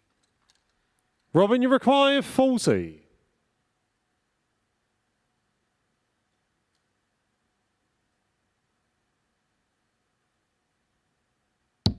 Game shot on the third leg. Robin Vega. Well, that'll certainly make him feel a little bit better. There's nothing in it in terms of averages. Fourth leg, it's Robin to throw first. 76 Game on. and change. Van Belzen has had 9 darts at a double. This man, only the 2, and has hit 1. 180. He hits the first max of the match.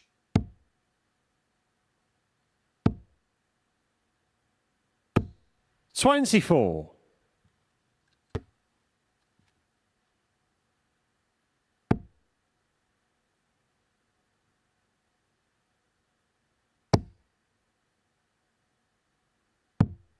$59.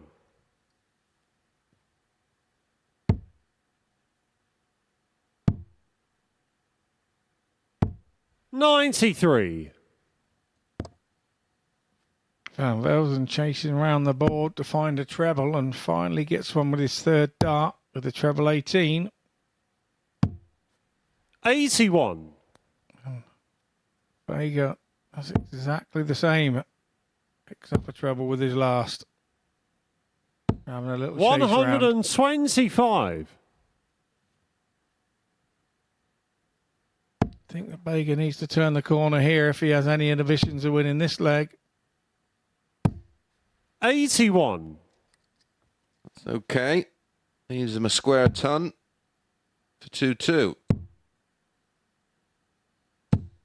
95. Robin, you require 100.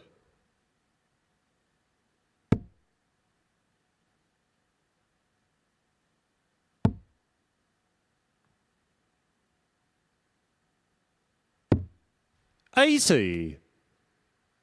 Johan, you require To be on that visit, 164. so 164 does not go when you hit the big 3 first dart. 30. Robin, you require 20.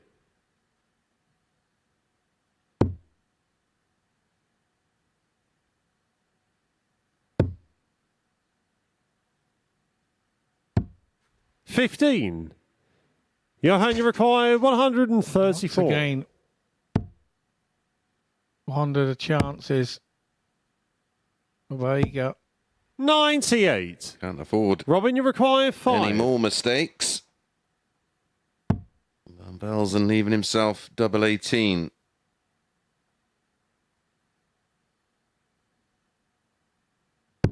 Game shot on the 4th leg. Cleanly Robin done. Vega.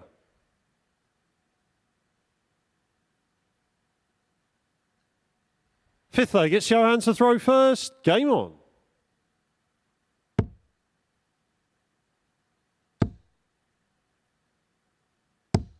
$100.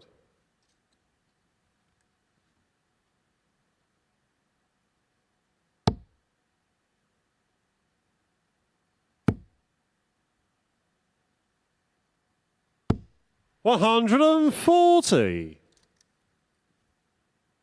bit of confidence there. Left the arm in after the second dart, as if to say I'm having the third, but he didn't quite convert. 140. No such Bit nonsense. of showboating. Yeah, no such nonsense from Van Velzen there.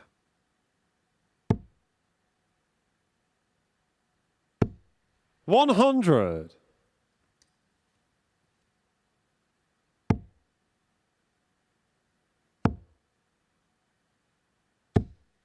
$180. Old school 180. Throwing across the bed. Yeah, right to left. 91. Johan, you require 81. Good leg from both in the scoring department. Double 12 for an 11 darter. 57. Well, come on then, Robin. This will go on your Robin, show you reel. require 170.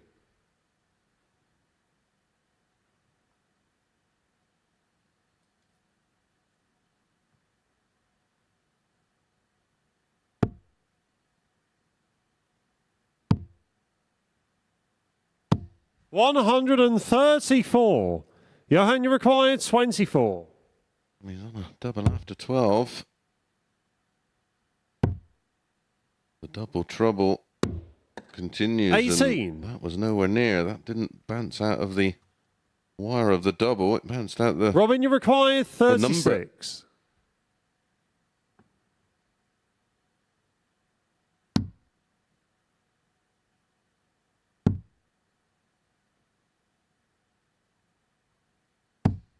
18.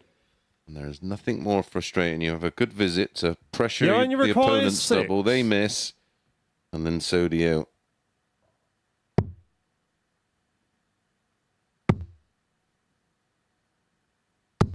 Game shot on the 5th leg. Johan van Velzen. You can see the dart's going quite flat, which is why he was able to just dink the final dart over the top.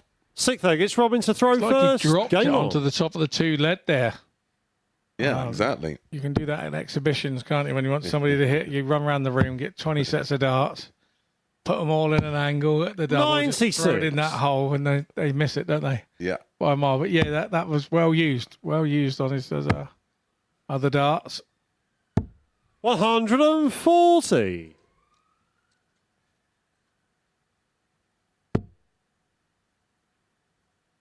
Five 140s in this match as 150. Van Velzen and a Max.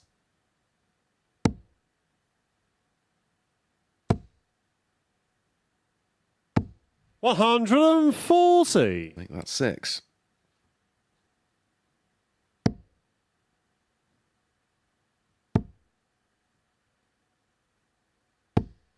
$55. He's just had a bit too much muscle in that department for Robin. Robin's only got the 2 140s and the 1 Max. 100.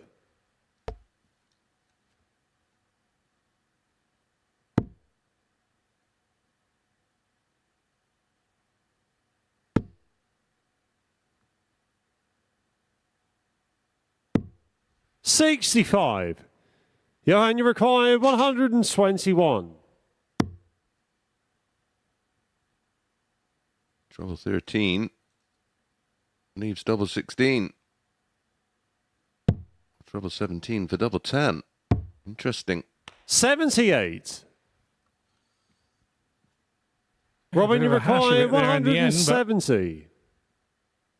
once again, Baker's good counting. Leaves him to 170, but the last time he hit a 134 to leave the 36 and didn't get back. Johan, you require 43.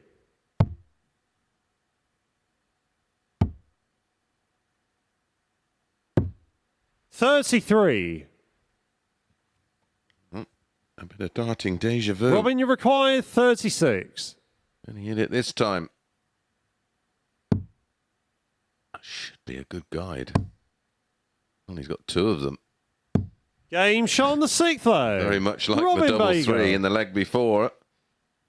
Almost put up a wall there, didn't he? It was like a funnel. It couldn't go anywhere else. So could the it? final If you leg, hit it's those 2 Johan to darts, throw it couldn't go first. anywhere else. Game on.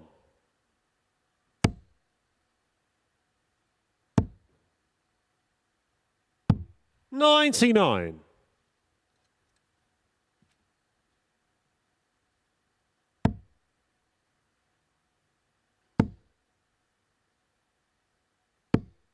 $83.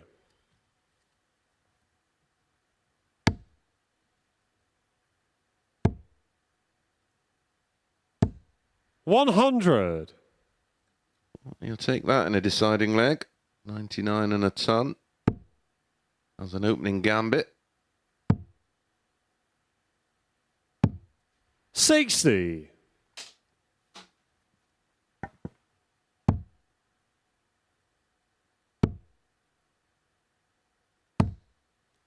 $54.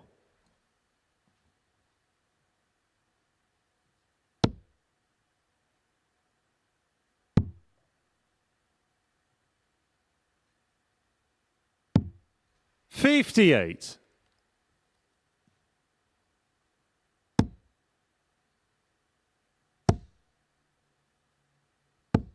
$100.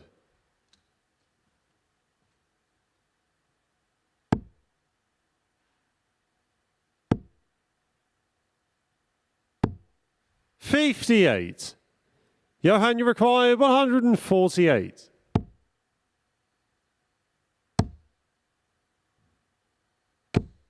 $60.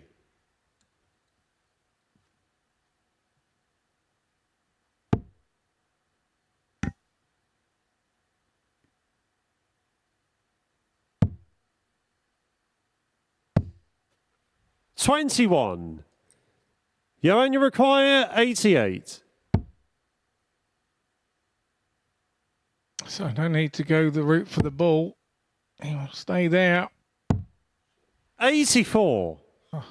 Double four was a little wide of the mark, but he will be back for double two. Baker back on 2-2-1. 41. Johan, you require 4. Game, wraps it shot, up with and the the match. double two. Johan van And Velzen. ends his day with a win, but plenty of positives for Robin to take out of that one. An average of 80.2 for Johan is more than enough. An average of 80.02, just an 18% finishing statistic. Right, big game coming up next, our final game of the session, and it's a winner takes all match. The winner of this one tops the table and goes straight through to Saturday night's final. Landman takes on Davis.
Right then, it all comes down to this. Game 15 of 15, and the winner takes it all. Davis is currently sat top of the table on 20 points, Landman on 18, but due to his superior leg difference, any win for the Dutchman and he will progress to finals night. It would be another tough one for Davis to miss out on leg difference again, but of course another opportunity awaits the loser of this one in Group B. To find out who our first player through to finals night will be, let's get back to Scott and Chris. Thanks, Abby. Well, myself and Scott, First leg, it's Chris to throw first. Right at the Game top on. of the programme in the, what, 9:30 this morning, that this could well be a 100. possibility that would come all the way down to this last match. And that is the scenario we find ourselves in. Whoever wins goes through to Saturday night's final. 60. The loser joins Andy Jenks in Group B, alongside 140. Alan Sherrock, Lucas Venig, and Pete Burgoyne. Yeah, indeed. I think this is a good sign of how they're going to react. Maybe 100. wherever they are on Saturday, it would be nice to have a couple of days off, I'm sure, for both. Well, for Landman, the last time he 140. qualified for a finals night, he had that very scenario and it didn't work out for him. Some players it does. For some players it doesn't. know a couple of weeks ago when Andy Bolton won Group 96. A, we Christian saw required pictures of him on the beach 121. Yeah, that's right. on his Twitter or his Facebook. His Facebook, So, yeah, seen that. 105. And this is the... Well, it's not knockout darts in real terms, because both the loser's still very much in it. But Christian this is the requires first 60. real pressure game over Game the shot course on the of 3 first days, leg. because this Chris one Landman. has enormous consequences riding on it. I know David was Second leg, it's David to throw first. Game on. devastated to have not qualified for finals night last time. He was just beaten narrowly on leg difference. But they're going to come across a situation like this in 140. game 1 on Saturday night, because the 6 qualifiers get divided up into 2 groups of 3. 85. And you just play each other once. So you've got 2 matches, and you've ideally got to win that opening one. Otherwise, you're in a world of trouble. 134.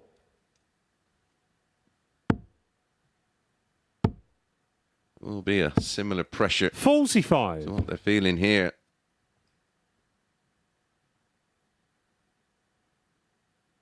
Yeah, well, indeed, and I haven't played it on Saturday night myself.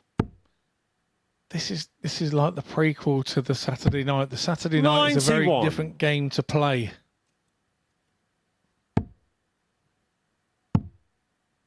Yeah, it's not knockout darts, of course. And 58. we've seen players lose their opening game and go on to win the night, David, but you you've got to require rely on 136. other results going your way in that scenario.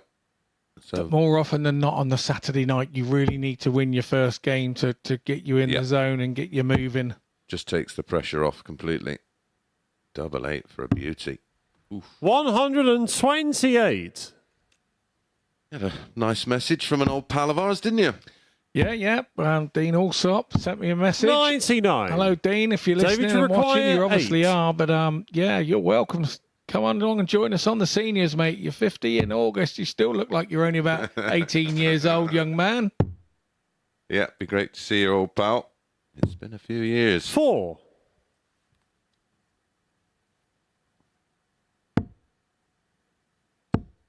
We had plenty of fun 55. back in the day, David, you require Travelling. 4. travelling the world with Big Cliff and Loey and Eric. Come join the party, mate. It'll be good to see you. No score.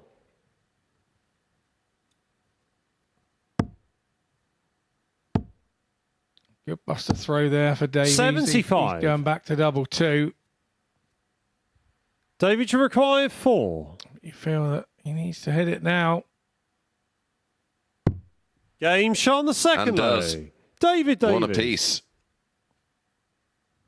So now it's a Third Best leg, of it's Chris 5. to throw first. Game on. Still being calm and collected. Still keeping it all in. 85. Little difference in pace between the two players. yeah, and again, I like this from David. He's not being rushed. You can often see someone sort of 43. almost fall into that trap of throwing at the pace of your opponent. And what you tend to see then, the quicker players 140. throw even quicker to almost counter the pace of the game. Yeah, indeed. Yeah, indeed. Another part of the fascination of this amazing game 54. that looks so simple. It looks so simple. You put your foot to the thing, you throw 3 pointy things at the round thing on the wall, 140. you collect them and you walk back. And it looks the easiest, simplest sport in the world. But as a mind game, as a collective, it is one of the most difficult. Yes, it is. 180. mentally Christian required torturing. 136. 85. Huge last start for Landman. Can't put another 11 blokes to stop you. They can't put a goalie in. They can't put another 15 blokes to stop you on a rugby pitch or whatever. Can't lay a snooker. No, they can't do anything. It's about you and your bottle Christian when you put your foot to 51. that hockey. And when you bottled it, every dart player in the world Game knows shot that the you third bottled lay. it. Chris Landman. And love to remind you of it. You've only got to bottle it once every 5 years and everybody will remind you of it. Fourth leg, it's David to try and throw make it first. happen again. Game on.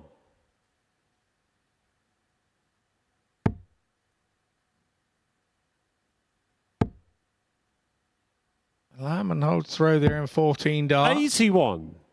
Asserts himself back on the match. 95.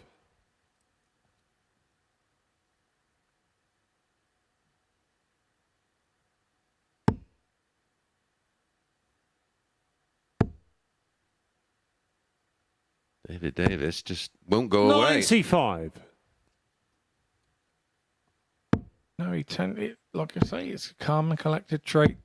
140. We saw a couple of throws at the end of the last game where that's as much as we've seen him lose his cool in the last 3 days. Absolutely. He's still keeping it under wraps in this one. 100. At the moment, Landman, an average 10 points higher than David Davis. 87 playing 97. 99. Landman, 2 out of 2 on the doubles. 7 scores of a ton or more, both done in differing fashions. 13. The difference Christian is the required 140 column, 167. 5-2 in favour of Landman. 99. We're on course for our first break of throw.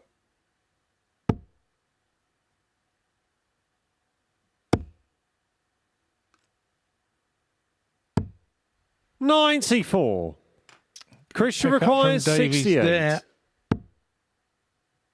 to keep Landman on it. I think he went for 48. 16 there, or if he went for an 8, it was very, David very tight required to the 16 wire. 118. Either or would have been a good miss, though.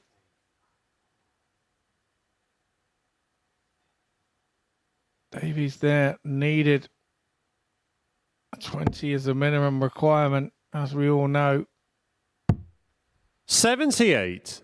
78 Christian scored. required 20. So it's Landman now to take a 3-1 lead. Game shot on the fourth And lay. he does. Chris Landman. It's a break of throw. And Landman now on throw.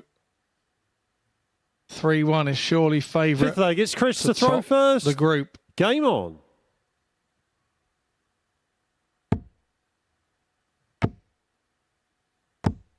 $81.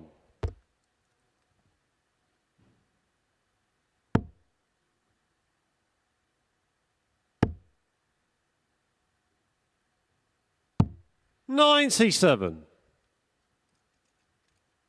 We know that Davies won't go away here. 100. We also know that Landman, once he gets in front, likes to take off into the sunset.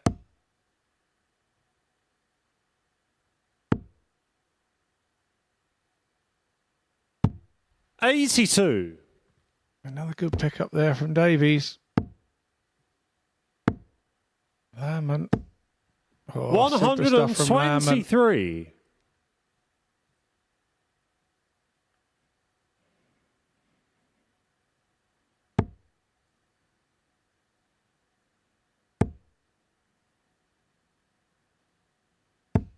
$100.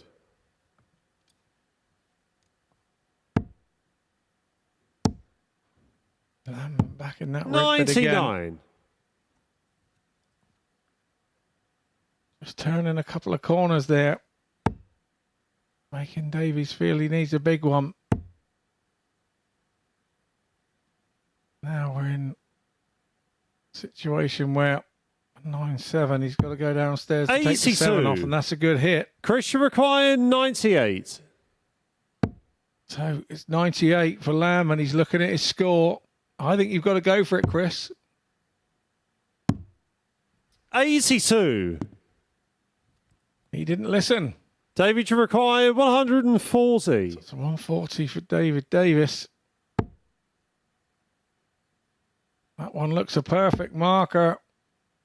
Slightly over pitched. He's now got to be careful. 100. Left it nicely, but Christian I requires think he feels 60. he won't be coming back. This is for Game, the match. shots, and the match. Top of Group A. Chris Landman. It's how those guys would have wanted it at the start of the day. It be in their own hands. And Landman wins the match 4-1 with a 93-1-2. 4 out of 7 on the doubles to 1 out of 8 to David Davis. That was the story of the match. Let's head up to Abby.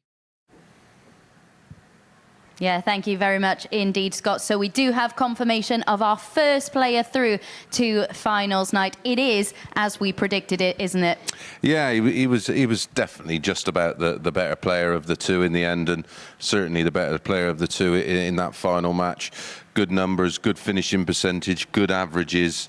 A couple of little moments here and there, but overall he'd be relieved and satisfied, and he's just got to go one better. Last time he did very similar, didn't he, in Group A, and got it all wrong on the Saturday night. Well, he knows what to expect now, and I think he'll go well. And would you say that it's fair to say Chris Landman just has a little bit more experience of getting over the line in those pressure situations? Yeah, and he's been having a fabulous 12 months, hasn't he? And he's doing very, very well away from the Super Series in whatever tournaments he's entering. Made a final of a Pro Tour, didn't he? So, yeah, I think once you've played in that environment, he's just a little bit more advanced than David Davis. Absolutely. Let's have a look then at the results from today's day of action. We had some surprise results in there. Of course, Chris Landman defeated in his opener. David Davis wasn't able to make the most of it, and you do look back on that now as being a really crucial match. Andy Jenkins getting the better of him by 4 legs to 3. Yeah, and that was key. There was a big opportunity with Van Velzen defeating Landman early on, and like you say, that's one that may come back to haunt him. I mean, surprise of the day was Jenks, wasn't it? Going 4 out of 4, and that pretty much done enough for him to get in Group B. Yeah, absolutely. Getting a victory over Chris Landman as well. We can have a little look at the winning moment from that match. It was a 14-dart break of throw. What do you think was different? I know you said he had that little bit of luck in there today, but did you see anything different in his demeanour?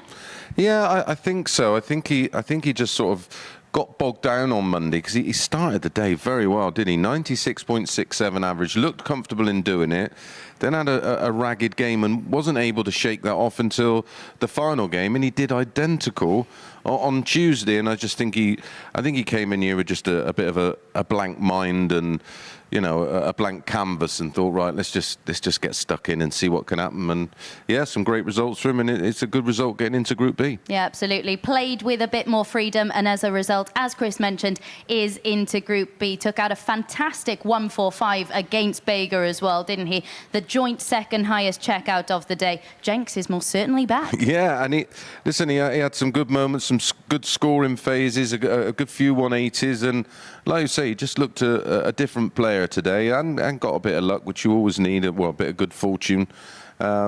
Yeah, it was enjoyable to see him just sort of go up there and give it a go. Yeah, and Robin Bagel be questioning what he's done to endure such fortune, because that 145 was hit against him. Also, the Davis 146, which was our highest checkout of the day. Finishing was Davis's strength throughout this campaign, wasn't it? Yeah, and that's what sort of kept him in that position. I think the scoring for the last 2 days has been vastly improved. And listen, he's only been edged out in this group by a very experienced player who's on a bit of a roll right now. He's got to take all the positives. He himself will now be one of the favourites in that Group B. Yeah, Chris Landman against Jelle Klaasen was one fixture we'd all been looking forward to on each of the 3 days. Landman did take out this 120 against Klaasen today. It really was a speedy affair on each of the 3 days. Yeah, and again, you know, Jelle's there waiting on 70 to sort of get a foothold in the game, and Landman produces like he has done time and time again. How do you think Jelle Klaasen will reflect on his Group A campaign? Yeah, not good. Not good. I mean, there was the odd moment from him, but overall, you know, he was disappointed, and he'll be disappointed with how he's played, because you know, he's been doing good things on the WDF. He's been winning tournaments. We've seen him play very, very well here this year. But sometimes it just doesn't click for you, and you get that, you know, you get that table pressure of where you're constantly chasing and you never settle. He's another player that will benefit from going into Group C, having that reset mentality. I expect him to go well in Group C. Yeah, let's have a look then at the league table. Confirmation that Chris Landman is our first player through to finals night. Just another word on Jelle Klaassen. When you look at that field, the likes of Johan van Velzen, Andy Jenkins, we said he was improved today, but Jelle Klaassen will feel that with the level the others were playing, he would have had an opportunity had he been able to raise his level enough. Yeah, I think if I put down on paper the players above him and their performance levels, and I said, right, how do you think you'll do against that? He'd say, I'll win it easy. But that's not sport, and that's certainly not darts, and more often than not, that's not how it works out. Yeah, Robin Baker unable to add to his tally today, but there have been some moments of brilliance in there from him, haven't there? Certainly something to build on. Yeah, absolutely, and that's all he can do. This is all about a learning curve for him. This is another insight into darts at another level, and he'll find out quite quickly whether it's for him or not. I think it will be. Listen, he's got that German mentality. They will always find a way, and the way the German players apply themselves. Only got to look at Schindler and Clemens and many other. Max Hopp, he did some wonderful things as well in the sport. So, and he's a smart kid. I expect him to go away and he'll come again. Absolutely. Right then, Group A did go right down to the wire. Let's hear from the man of the moment, the man who topped the group. Chris Landman is speaking to Phil Bars. Chris, huge congratulations here at the Super Series. A Group A winner. It went to the wire. How did that feel to play in that deciding game? Yeah, it was tough. Yeah, I didn't think I played my best game all days. I think I lost the first rounds every day, but yeah, there were good games and there were bad games, but up and down. And I know I had to win the last game, and luckily the last game it felt. Yeah, played very well. The way Group A was going, did the practice room have that feel as if that last game was going to be the shootout? Yeah, at the moment we all see that that it's come to me and Davis. Yeah. We do our thing, we practice, and luckily I won. Yeah. Last time you were here, you topped Group A, but didn't get it right on the Saturday night. Have you learnt your lessons and you're going to put it right this time around? Yeah, I hope so. Yeah. It's tough. Yeah, you have 2 days nothing now. Yeah, you only have to watch the other guys, but yeah, some people say it's an advantage, and some people say it's not. But yeah, I don't see. I hope it is advantage.